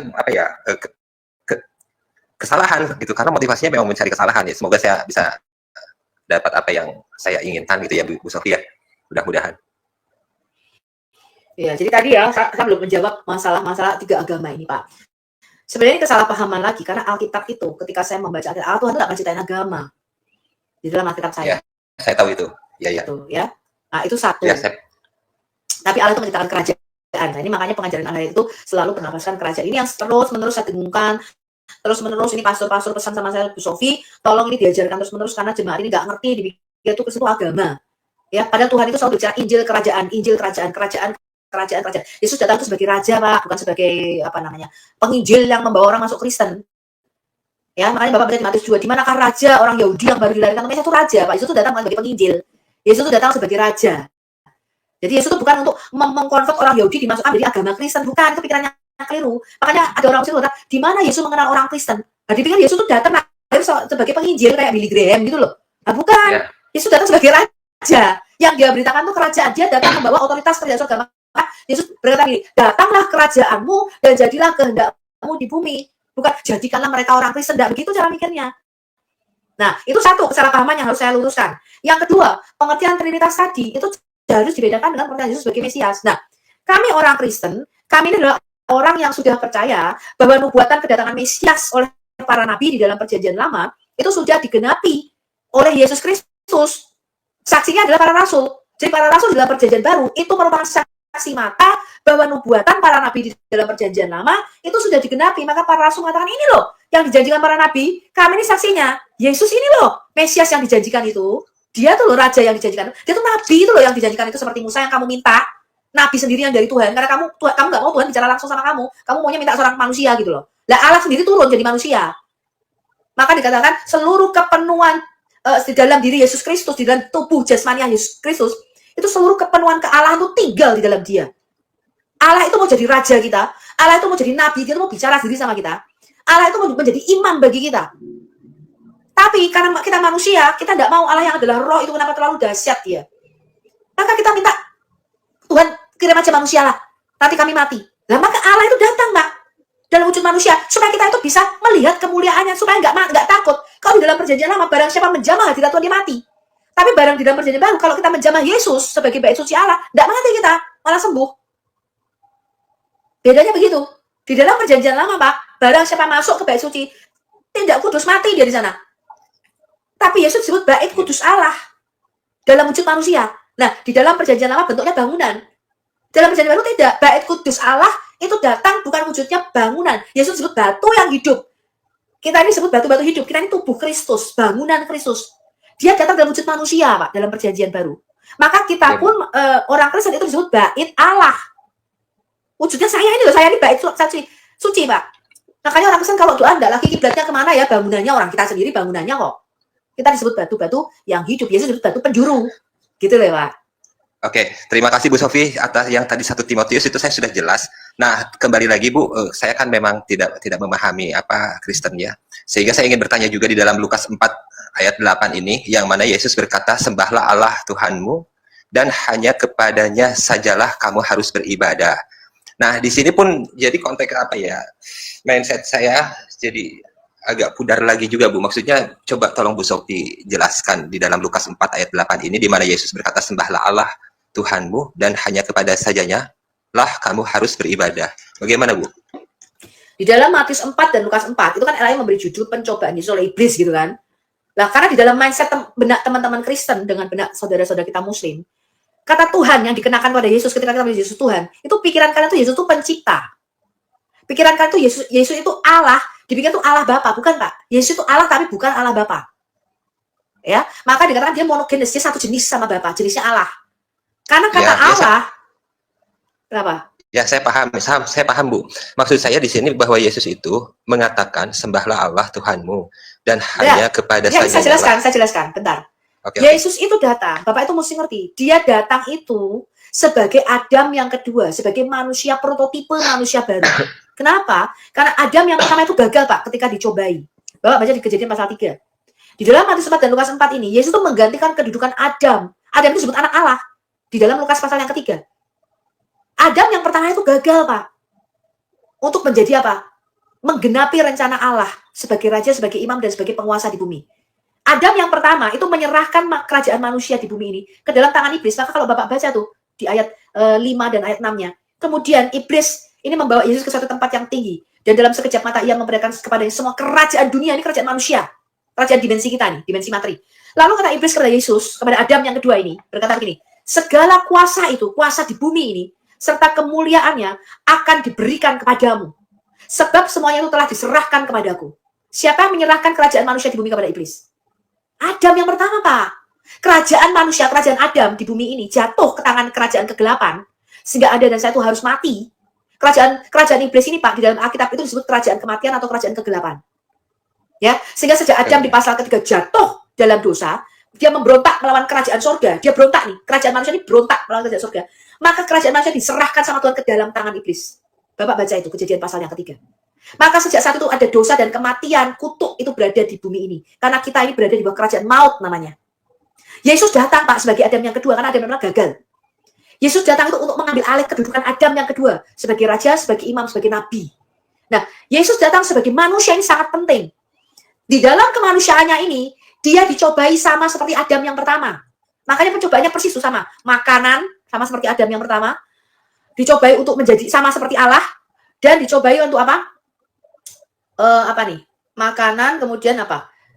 Mengubah batu menjadi roti, sama seperti Adam yang pertama. Dicobai untuk makan. Ya, percobaan pertama itu makanan, Pak. Kemudian yang kedua, dijatuhkan dari hubungan baik suci. Artinya apa? Sama seperti Adam yang pertama, dicobai oleh hasatan, ya, oleh penentang itu, dikatakan kamu nggak akan mati kok kalau kamu makan dari buah ini. Ya, maka dicoba Yesus, kamu kalau jatuh, menjatuhkan diri, kamu nggak akan mati kok. Kamu nggak mati. Nanti Tuhan akan nyuruh Oh iya, malaikatnya menatang tanganmu katanya gitu. Ya, kemudian percobaan yang ketiga sama seperti Adam yang pertama. Kamu akan menjadi seperti Allah, matamu akan terbuka. Sama nih Pak, kalau kamu sujud di bawah kepadaku, kamu akan berikan seperti Allah, punya kuasa di bumi ini. Nah, maka Yesus ini di sini menggantikan kedudukan Adam, Pak. Itulah sebabnya Anda tuh kadang-kadang gitu loh. Kenapa punya Tuhannya orang Kristen kok pakai kolor katanya gitu, kok dipenteng di atas kayu salib, ditelanjangi katanya. Karena Yesus di atas kayu salib itu mati sebagai Adam, Pak, sebagai manusia. Yang kedua, dia menggantikan kedudukan Adam pertama. Bapak baca di Kejadian pasal 3. Ketika Adam yang pertama jatuh dalam dosa, maka yang pertama kali dia lakukan apa? Dia kehilangan kemuliaan Allah dan dia telanjang, betul? Adam yang Yesus pertama ya itu. betul. Nah, maka Oh. Yesus pun itu menggantikan kedudukan manusia, Pak, menggantikan kedudukan Adam. Dia telanjang, itu bukan tanpa sebab. Karena dosa itu mempermalukan kita. Harusnya Anda dan saya itu, maka dikatakan, tuh loh, kamu lihat itu sebenarnya kamu itu di atas kayu salib itu. Maka kutuk, dia mengenakan mahkota duri sebagai lambang apa? Kutuk, Pak. Bapak ingat di pasal Kejadian pasal 3 ketika Adam jatuh dalam dosa. Maka dikatakan, bumi ini kena kutuk dan semak duri yang akan dihasilkannya bagimu. Dia menanggung kutuk, itulah Galatia 3:13. Dia menanggung kutuk dosa kita. 2 Korintus 5 ayat 21. Dia yang tidak berdosa dijadikan dosa karena kita. Dia menanggung, dia mati sebagai manusia, Pak. Karena nggak ada satupun manusia yang tidak berdosa yang bisa mati menggantikan dosa manusia lainnya. Cuma manusia yang tidak berdosa yang bisa menebus dosa kita. Ini ada juga dalam Quran Anda. Manusia berdosa tidak bisa menanggung dosa orang lain. Betul. Kalau saya, karena dosa itu di dalam Alkitab, Pak Boy, itu disamakan dengan hutang. Anda berdosa, Pak Boy, Anda punya hutang. Saya berdosa, saya punya hutang. Hutangnya mungkin beda-beda kita. Mungkin saya hutangnya lebih banyak. 1 miliar, Pak Boy hutangnya lebih sedikit, 500 juta. Kira-kira kalau semua manusia ini berdosa, berarti semua manusia punya hutang sama Tuhan, betul? Di Mazmur 51 dikatakan kita hutang nyawa, hutang darah sama Tuhan. Hutang darah ini tidak bisa dibayar dengan emas, perak, dengan duit, dengan dolar, tidak bisa, Pak. Hutang darah ini harus dibayar dengan darah. Itu prinsip di dalam Alkitab kita. Nah, dibayarnya harus dengan darah yang tidak bersalah. Maka di dalam perjanjian lama dibayar dengan darah domba. Tiap kali itu setahun sekali orang Israel itu bawa domba, Pak, untuk dijadikan korban penebus dosa. Karena harus dibayar dengan darah. Lah, sayangnya Pak, karena darah Anda dan saya ini sudah tercemar dosa, nggak ada satupun yang bisa bayar dosanya, Pak. Hanya darah orang yang tidak berdosa yang bisa bayar dosa Anda. Maka Yesus itu berkata begini, Pak. Di malam Paskah ini ya, malam terakhir perjamuan, Yesus bilang begini, Pak. Inilah darahku yang ditumpahkan bagimu dan bagi. Dia satu-satunya manusia yang darah dan tubuhnya kudus. Lah kalau darah Anda dan saya di PM-nya aja nggak laku. Maka sebenarnya darahku ini dicurahkan bagimu dan bagi banyak orang demi pengampunan dosa. Satu-satunya manusia yang darahnya bisa digunakan untuk pengampunan dosa cuma Yesus. Karena Alkitab mengatakan hanya darah orang yang tidak berdosa yang bisa menebus dosa kita. Saya tanya sama Pak Boy, kalau kita semua punya utang, saya punya utang 1 miliar, Pak Boy punya utang 500 juta. Bisakah saya membayar hutangnya Pak Boy? Ya, saya paham Bu Sophie. Cuman maksud saya pertanyaan saya di sini jadi agak bias, Bu. Agak bias, mohon maaf sekali sebelumnya.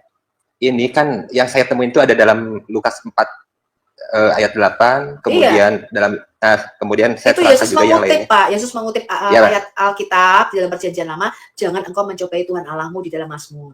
Betul. Kemudian di dalam Yohanes 4 ayat 24 juga Yesus lagi-lagi berkata Allah itu roh dan barang siapa menyembah dia harus menyembahnya dalam roh dan kebenaran.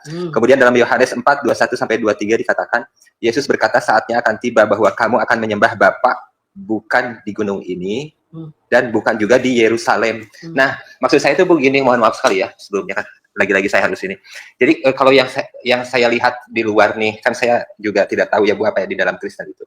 Yang saya lihat itu kan bahwa Tuhannya dari orang Kristen itu kan Yesus ya Bu ya, Yesus Kristus. Nah, penyembahnya sementara ini yang ketika saya membaca Alkitab itu menemukan ayat-ayat ini tadi, salah satunya ya dalam Lukas 4:8, Yohanes 4:24, kemudian Yohanes 4:21 sampai 23. Jadi aktualnya yang saya tahu itu Bu, kalau teman-teman ini kan mempercayainya bahwa Yesus itu adalah Tuhan. Begitu Bu. Jadi mindset saya ini ketika membaca ini kok berbeda dengan aktualnya, kira-kira begitu Bu. Nah, tolong bisa diperjelas lagi. Ya, jadi kuasa ketuhanan Yesus. Siapa yang menjadikan Yesus Tuhan? Itu Allah Bapa, Pak. Ya, makanya setelah Yesus mati, bangkit di dalam Matius 28 ayat 18, setelah Sang Firman itu punya kodrat manusia, baru setelah dia menjadi Adam, menjadi manusia yang kedua, Yesus itu diberikan kuasa ketuhanan. Ya, ketuhanannya itu diteguhkan oleh Bapa di dalam Matius 28 ayat 18. Yesus berkata apa? Kepadaku telah diberikan segala kuasa di surga dan di bumi. Yesus itu menggantikan kedudukan Adam duduk di sebelah kanan Allah tadi loh Pak, di dalam Mazmur 110 ayat 1. Paham?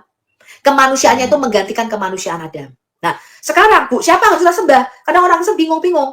Mesias itu harus Iya, disembah. betul. Yesus itu disembah betul. sebagai Mesias.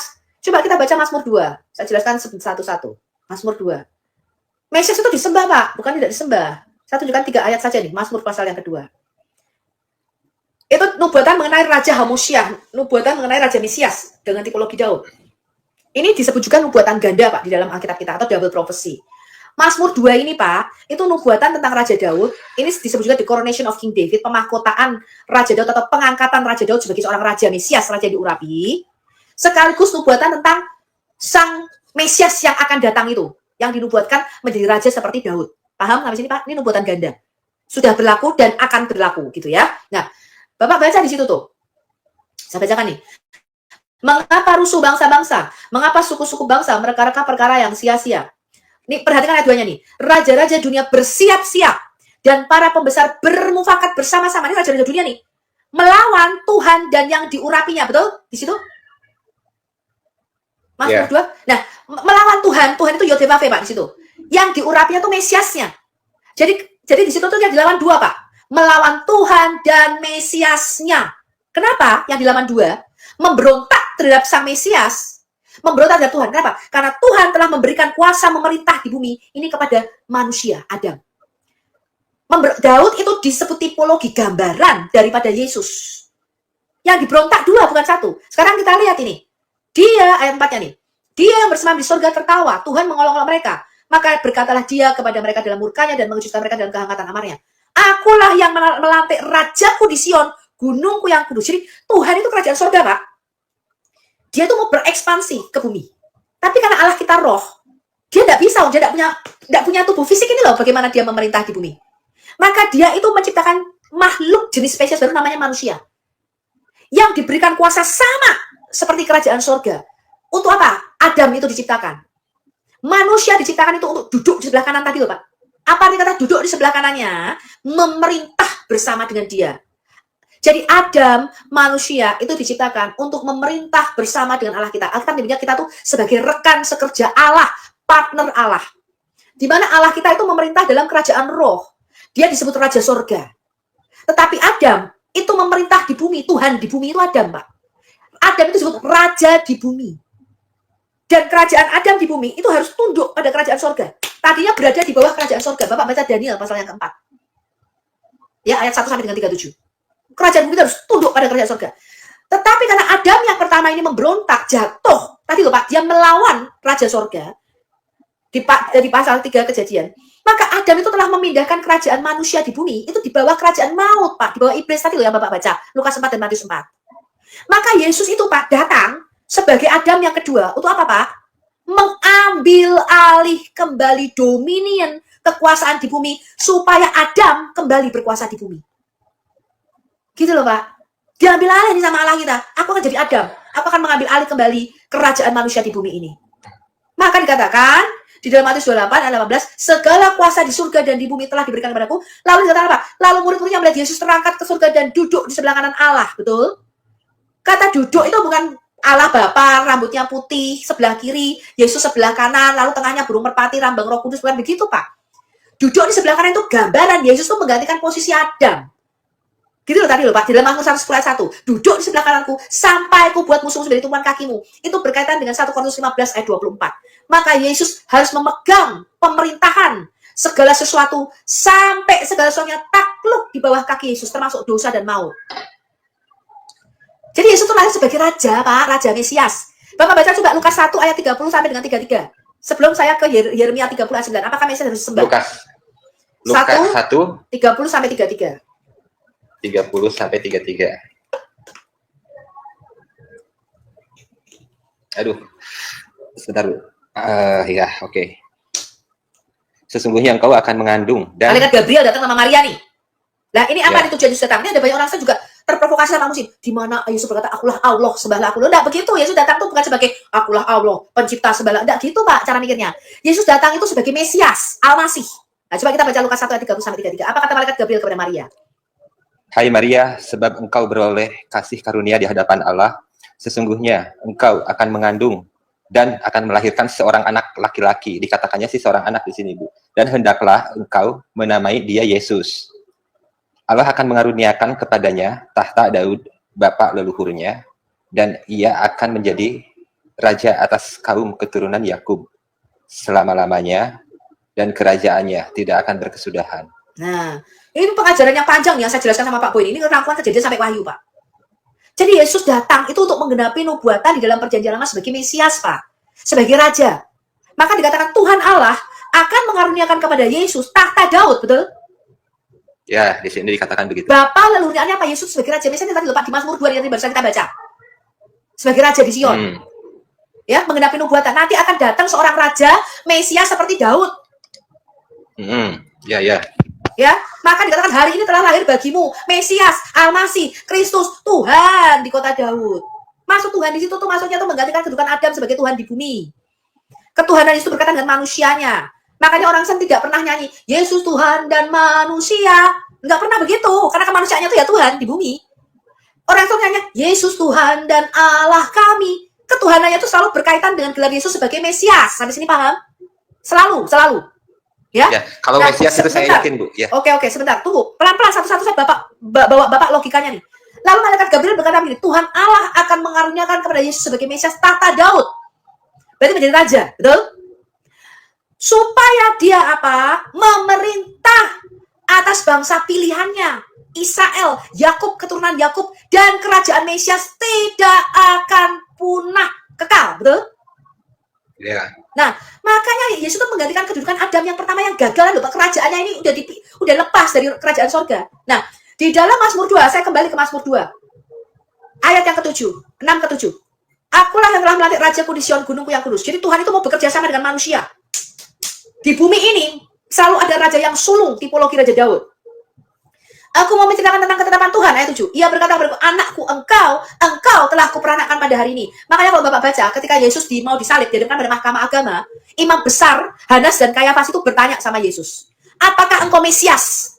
Anak dari Allah yang maha tinggi itu. Anak dari yang terpuji itu. Ya dari sini Pak, Mazmur 2. Ketika Yesus mengatakan, aku nih loh Raja Mesias. Aku bakal jadi raja di atas segala raja. Yesus mengatakan, mereka berkata, apakah engkau Mesias itu yang bakal menjadi seperti Daud, menjadi raja kami atas Israel? Yesus berkata, akulah dia. Gitu loh Pak, ngerti ya?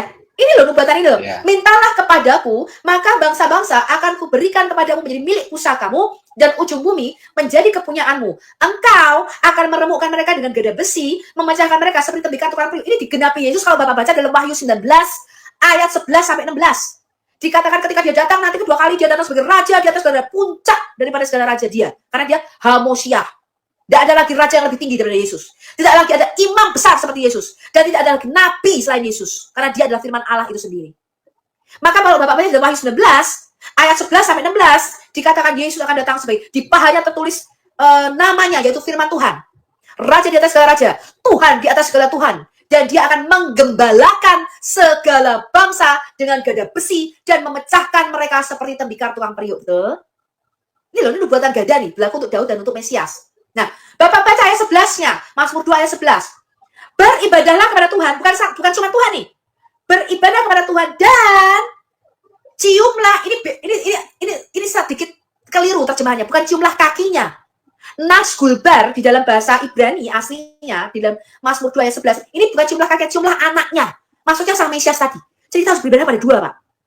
Tuhan, raja yang tidak kelihatan, dan Mesiasnya sebagai raja di bumi.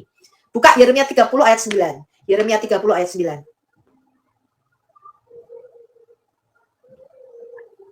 Di dalam Yeremia 30 ayat 9, ini perkataan Tuhan sendiri ya. Ya. Ayat 8-nya berkata, maka pada hari itu, demikianlah firman Tuhan semesta alam, aku akan mematahkan kuk dari tengkuk mereka, dan memutuskan tali-tali pengikat mereka, dan mereka tidak akan mengabdi lagi kepada orang asing. Ini gambaran bangsa Israel itu kalau menyembah berhala diperbudak sama bangsa asing, gambaran kita Pak, diperbudak oleh iblis itu loh Pak. Maka Yesus itu tipologi daripada nabi seperti Musa. Kalau Musa itu Mesias, nabi Hamosiah, yang membebaskan bangsa Israel dari perbudakan Mesir. Kalau Yesus, Mesias, yang membebaskan kita dari perbudakan dosa, dari kerajaan maut. Begitu loh, Pak. Nah, Bapak baca ayat 9-nya. Tetapi kata Tuhan, kita ini, mereka, akan mengabdi. Mengabdi artinya menghambakan diri. Bukan satu, Pak. Dua. kepada Yod-Heh-Wah-Weh, Tuhan, kata Tuhan itu Yod-Heh-Wah-Weh, Allah mereka, Allah kita. Dan bukan hanya kepada Allah yang di surga, dan kepada Daud, raja mereka, yang akan kubangkitkan bagi mereka. Nah, Bapak perlu tahu, ketika Nabi Yeremia di dalam Yeremia 30 ayat 9 ini menulis nubuatannya, antara Nabi Yeremia dengan Daud itu terpaut waktu kira-kira 500 tahun. Nabi Yeremia adalah nabi ketika bangsa Israel mau dibuang ke Babel, bangsa Israel yang selatan, kerajaan Yehuda maksudnya. Mau dibuang ke Babilonia, yang kerajaan utara Israel kan sudah dibuang dulu ke Asyur, ke Assyria. Ya. Yang selatan ini kerajaan Yehuda itu dibuang kira-kira tahun 580-an sekian. Nabi Yeremia ini terpaut sama Daud. Daud udah lama mati, Pak. Udah 500 tahun mati, baru Nabi Yeremia ini lahir gitu loh. Ya. Nah, ketika Yeremia mengatakan dan mereka akan mengabdi kepada Tuhan Allah mereka dan kepada Daud, itu maksudnya Mesias, Pak. Raja Mesias tadi dibuatkan di dalam Mazmur 2. Yang akan kubangkitkan bagi mereka, 2, Pak, bukan 1, 2.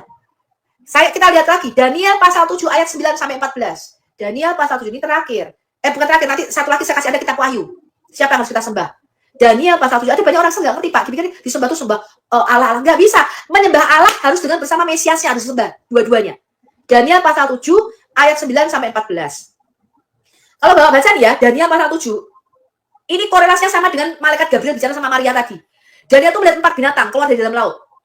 Ya, ada singa bersayap, macan tutul, ada beruang. Itu lambang kerajaan-kerajaan manusia di bumi ini. Kuasanya bangkit, ya.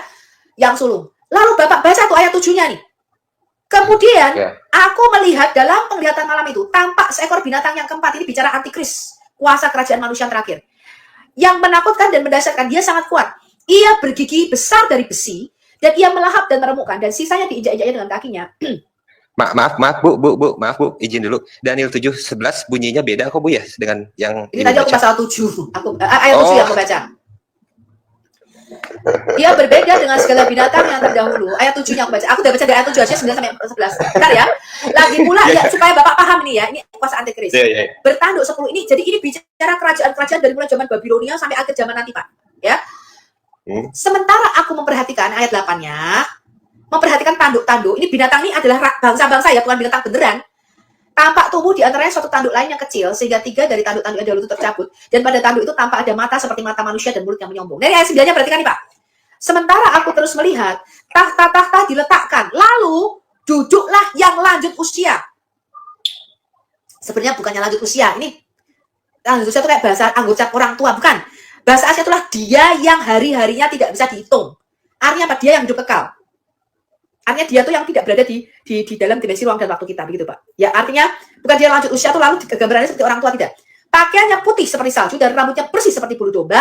Kursinya dari nyala api dengan roda-rodanya dari api yang berkobar-kobar. Jadi di dalam budaya Timur Dekat Purba ini Musa dan para nabi menulis dalam budaya Timur Dekat Purba, Pak.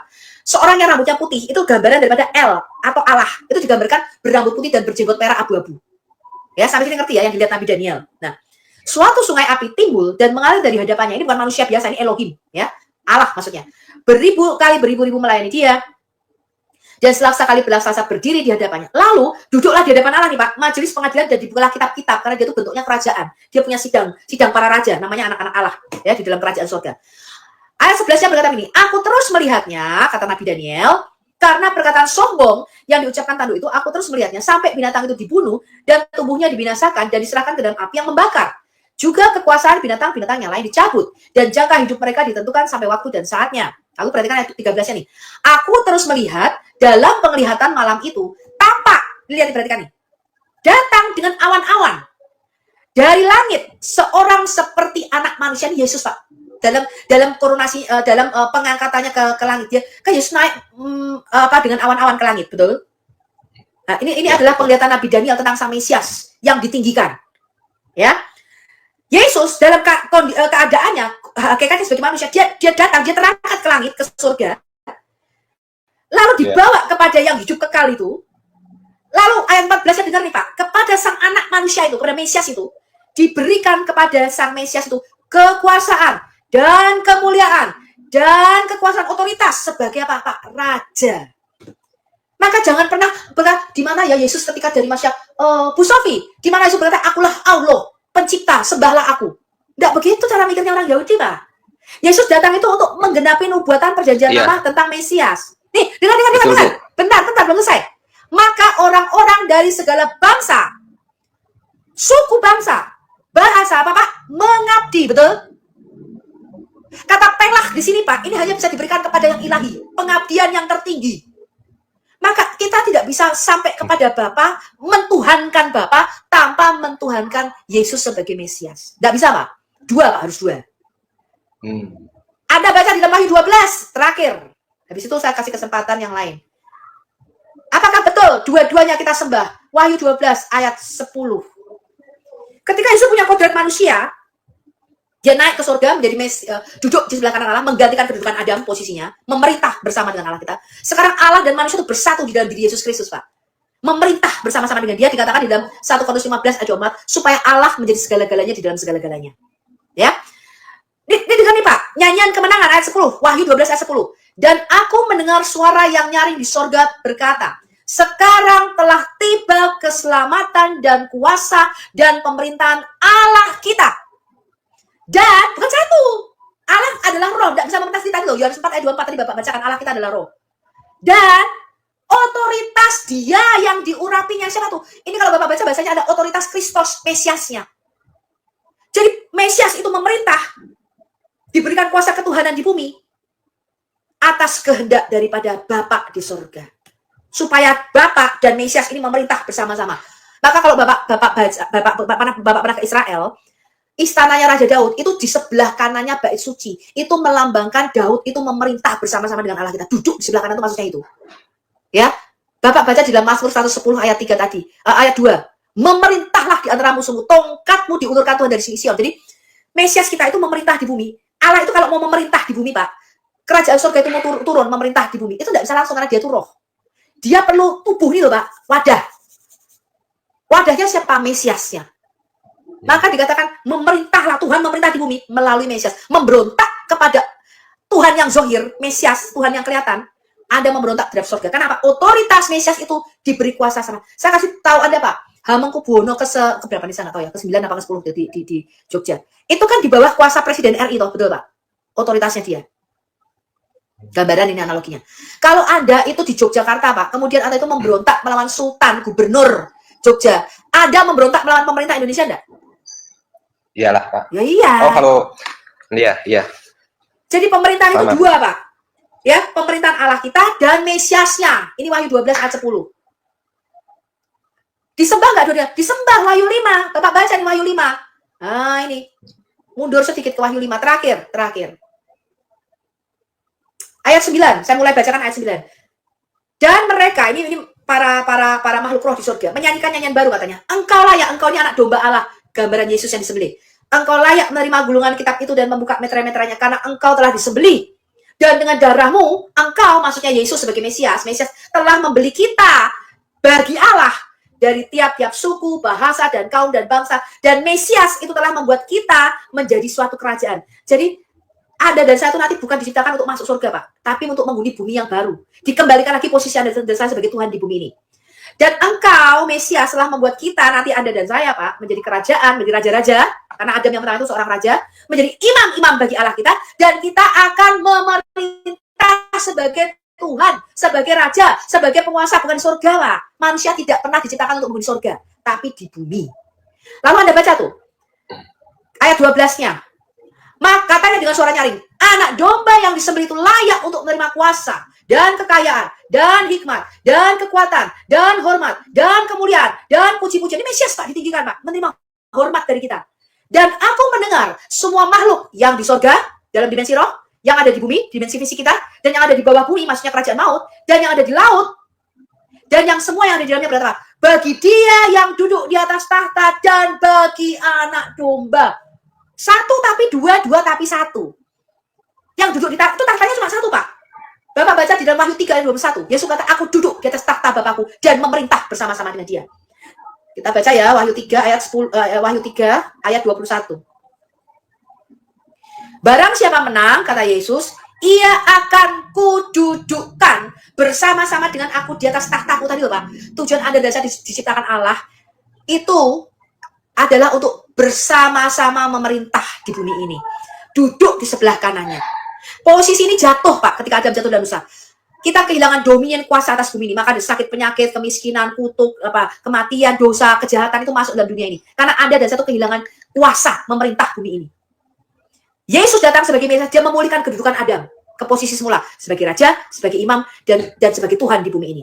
Lalu Yesus berkata begini nih Pak, sebagaimana aku pun telah menang dalam keadaan sebagai manusia, dia menang sebagai Adam yang kedua, dan duduk bersama-sama dengan Bapakku di atas tahtanya. Itu maksudnya Pak. Itu Ini maksudnya menang itu bagaimana ya Bu? Yang definisi menang di sini itu seperti apa Bu? Menang artinya tidak menyangkal Yesus sebagai Tuhan dan Juru Selamat, dilahirkan kembali menjadi ciptaan baru. Maka tujuan Yesus datang ke bumi ini Pak, itu bukan untuk membawa manusia masuk surga, bukan. Tapi untuk menciptakan kembali, untuk mengembalikan kembali langit bumi, dan Anda dan saya ini diciptakan ulang menjadi manusia baru. Untuk apa Pak? Untuk dibawa kepada rencananya sejak semula. Maka di dalam Alkitab kita Pak, kita itu bukan masuk surga, tapi menghuni bumi yang baru nanti. Maka kalau Bapak baca dikatakan langit dan bumi yang baru di dalam Wahyu 21, betul? Wahyu 21 nanti loh Pak. Anda dan saya itu bukan langsung menghuni surga, lalu ada sungai-sungai kamer, ada sungai madu, susu ditemani dengan 72 bidadari, tidak begitu. Surga itu bukan tempat begitu-begituan. Tuhan Yesus datang itu untuk mengembalikan lagi Adam kepada rencana besarnya sejak semula. Karena kata dosa di dalam Alkitab kita itu hanya meleset dari sasaran, dari target. Hanya meleset dari tujuan Allah ketika menciptakan Adam. Maka Tuhan Yesus datang itu untuk itu Pak, dikembalikan lagi, dipulihkan lagi, di-inline-kan lagi, dikembalikan lagi kepada rencana besarnya sejak semula ketika menciptakan Adam. Ada dan satu ketika diciptakan tuh Tuhan tidak ciptakan untuk nanti ya, aku ciptain manusia supaya kamu berbuat dosa, supaya kamu kena sakit penyakit, diuji di bumi ini dengan sakit penyakit, tidak begitu Pak.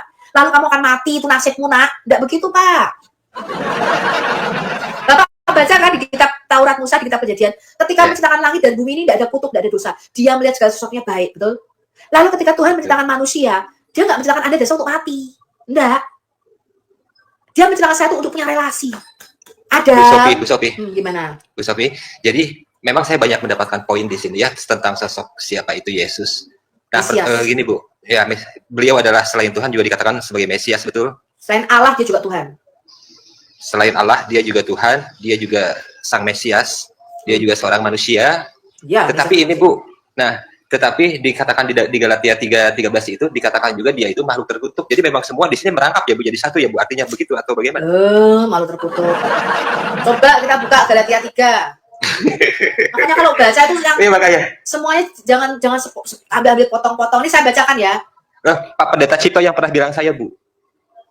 Kita lihat ini. Kita lihat Galatia 3. Bacanya jangan cuma ayat 13, bacanya dari ayat 9. Coba ya. Jadi mereka hidup dari iman, mereka yang diberkati bersama-sama dengan Abraham yang beriman itu. Karena Abraham itu dibenarkan sebelum dia disunat, supaya dia bisa menjadi bapak orang yang bersunat dan bapak orang yang gak bersunat. Itu maksudnya Rasul Paulus. Lalu baca nih Pak. Karena semua orang yang hidup dari pekerjaan hukum Taurat berada di bawah kutuk. Sebab Musa berkata begini nih. Barang siapa melakukan hukum Taurat, dia akan hidup karenanya. Terkutuklah orang yang tidak setia melakukan segala sesuatu terus dalam hukum Taurat. Nah, kita semua ini kan berada di bawah kutuk, betul? Bisa nggak Anda berkata, aku sempurna, bisa melakukan semua perintah Tuhan? Ya, nggak mungkin, Pak. Cuman satu-satunya Bu, orang kudus itu ada di Jawa Timur. Ini loh Bapak harus baca nih. Dan bahwa tidak ada orang yang dibenarkan Allah karena melakukan hukum Taurat adalah jelas. Kenapa? Orang benar akan hidup oleh iman.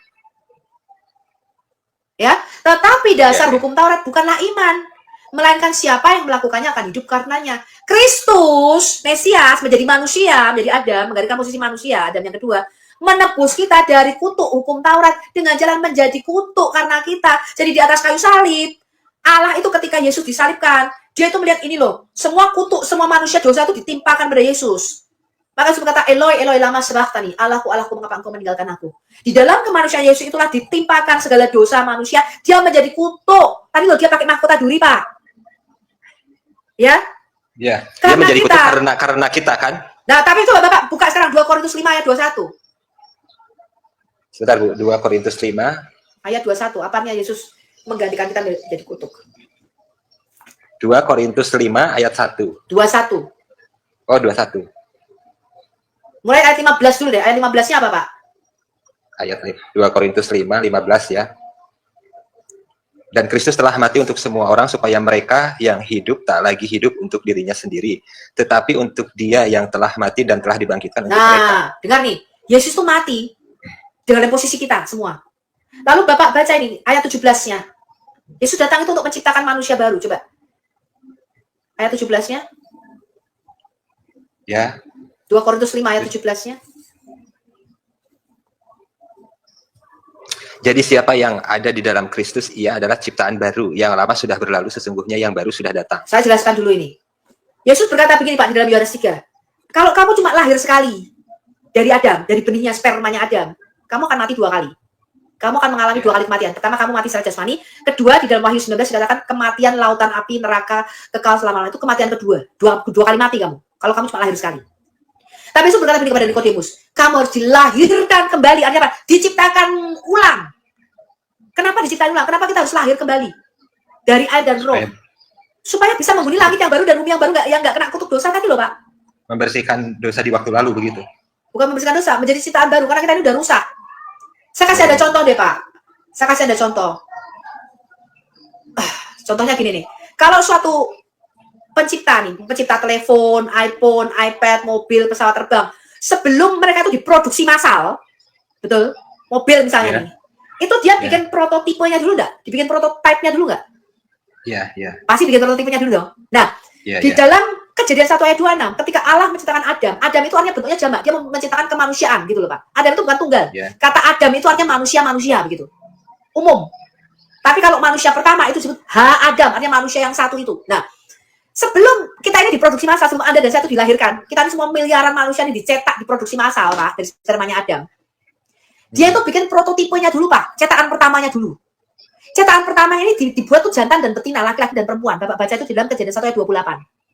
Ya, 27 dan 28. Dibikin prototipenya dulu. Ya, aku udah pelan-pelan banget nih, soalnya mungkin Bapak nggak pernah baca Alkitab. Lalu Pak, dari prototipenya ini dikatakan yang pertama dibikin yang laki-laki, kemudian yang perempuan. Yang maskulin dulu baru feminim. Dia bikin prototipenya dulu nih sebelum dicetak massal. Di dalam diri cetakan yang prototipenya itu, Tuhan itu memberikan namanya kuasa bereproduksi. Dia memberikan zera, benih. Dia berikan benih zera itu di dalam tubuh manusia, di dalam binatang, dan di dalam tumbuhan. Jadi kita dan itu bukan hasil ciptaan dalam tanda petik. Tiap hari Tuhan terus-menerus menciptakan manusia, itu enggak Pak. Ada dari penciptaan itu cuma sekali tok dulu. Manusia pertama yang dicetak, apa yang diciptakan itu cuma ini. Selanjutnya dilahirkan, diproduksi dari spermanya Adam. Coba Bapak baca Kisah Rasul 17 ayat 26. Kisah Rasul 17. Ini maksudnya dosa asal ya Pak ya. Kisah Rasul 17 ayat 26. Apa katanya Pak?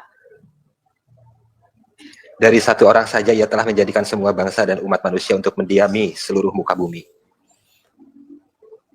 Ini bahasanya dari satu darah, from one blood. Artinya dari satu DNA saja. Jadi Allah tuh nggak ciptain setiap hari. Kalau di dalam prinsip Islam, Bapak kan tiap hari dia ciptain manusia, bayi, betul? Alkitab enggak Pak, penciptaan itu sudah selesai. Sudah selesai Pak. Tapi kuasa kreativitas Tuhan itu ada 5. Salah satunya ada 6, sorry. Salah satunya adalah yalat, yaitu kuasa untuk bereproduksi.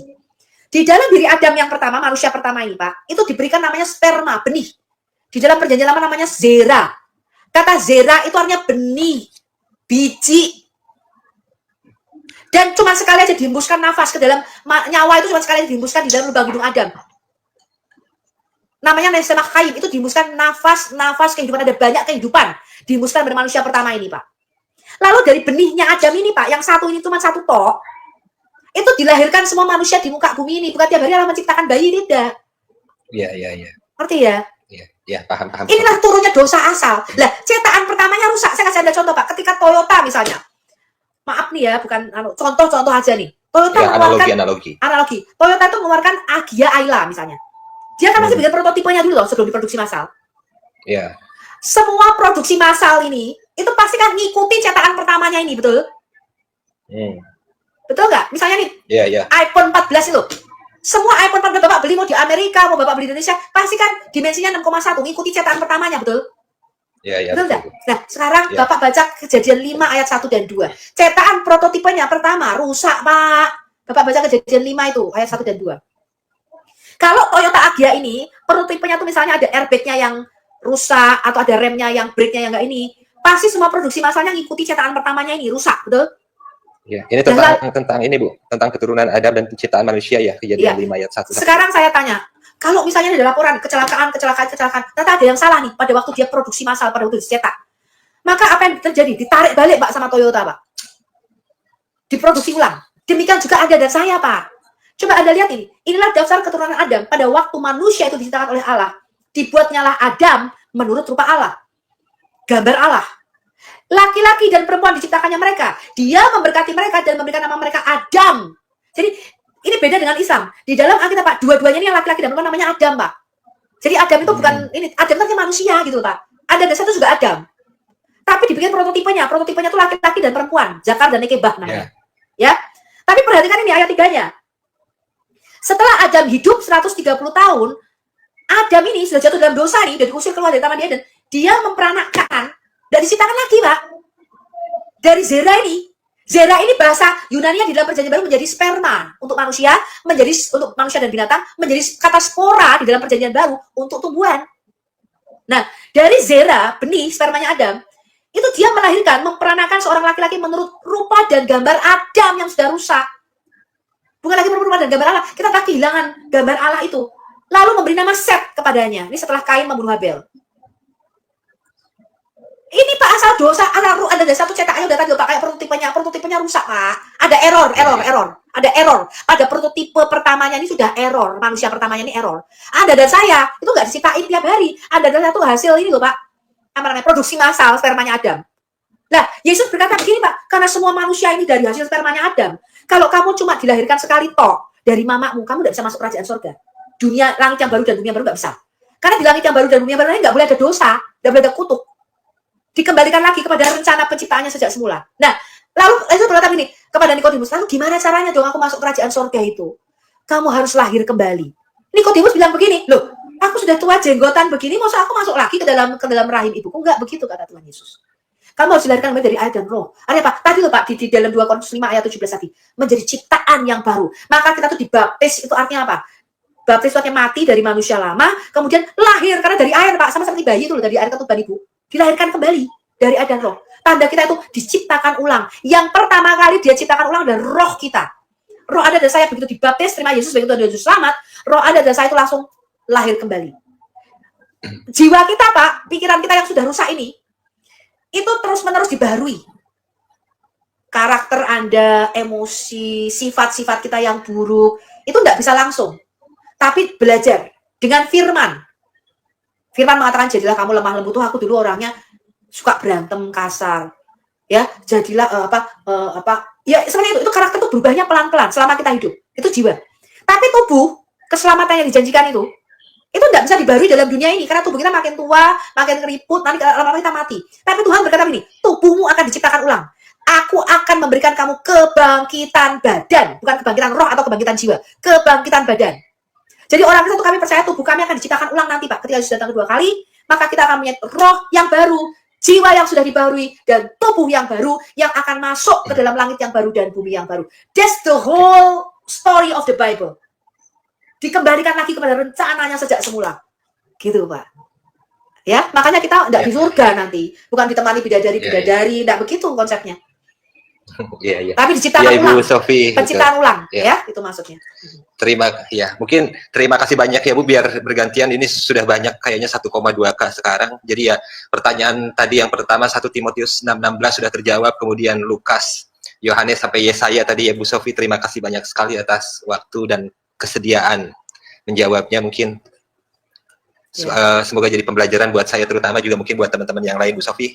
Apabila sekarang, jadi ya pertanyaan tadi yang pertama 1 Timotius 6:16 sudah terjawab, kemudian Lukas, Yohanes sampai Yesaya tadi ya Bu Sofi, terima kasih banyak sekali atas waktu dan kesediaan menjawabnya. Mungkin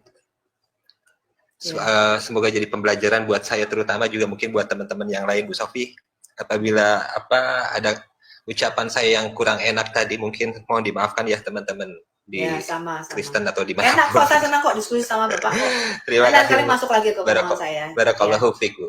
Ya, pasti Bu, pasti Bu, pasti. Barakallahu fiik wal hidayah.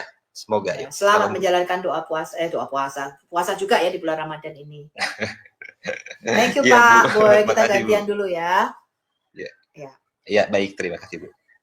Saya ucapkan terima kasih telah menonton video ini sampai habis. Dukung terus channel Hati yang Gembira dengan cara like, komen, dan subscribe. Tuhan Yesus Kristus memberkati kita semua. Amin.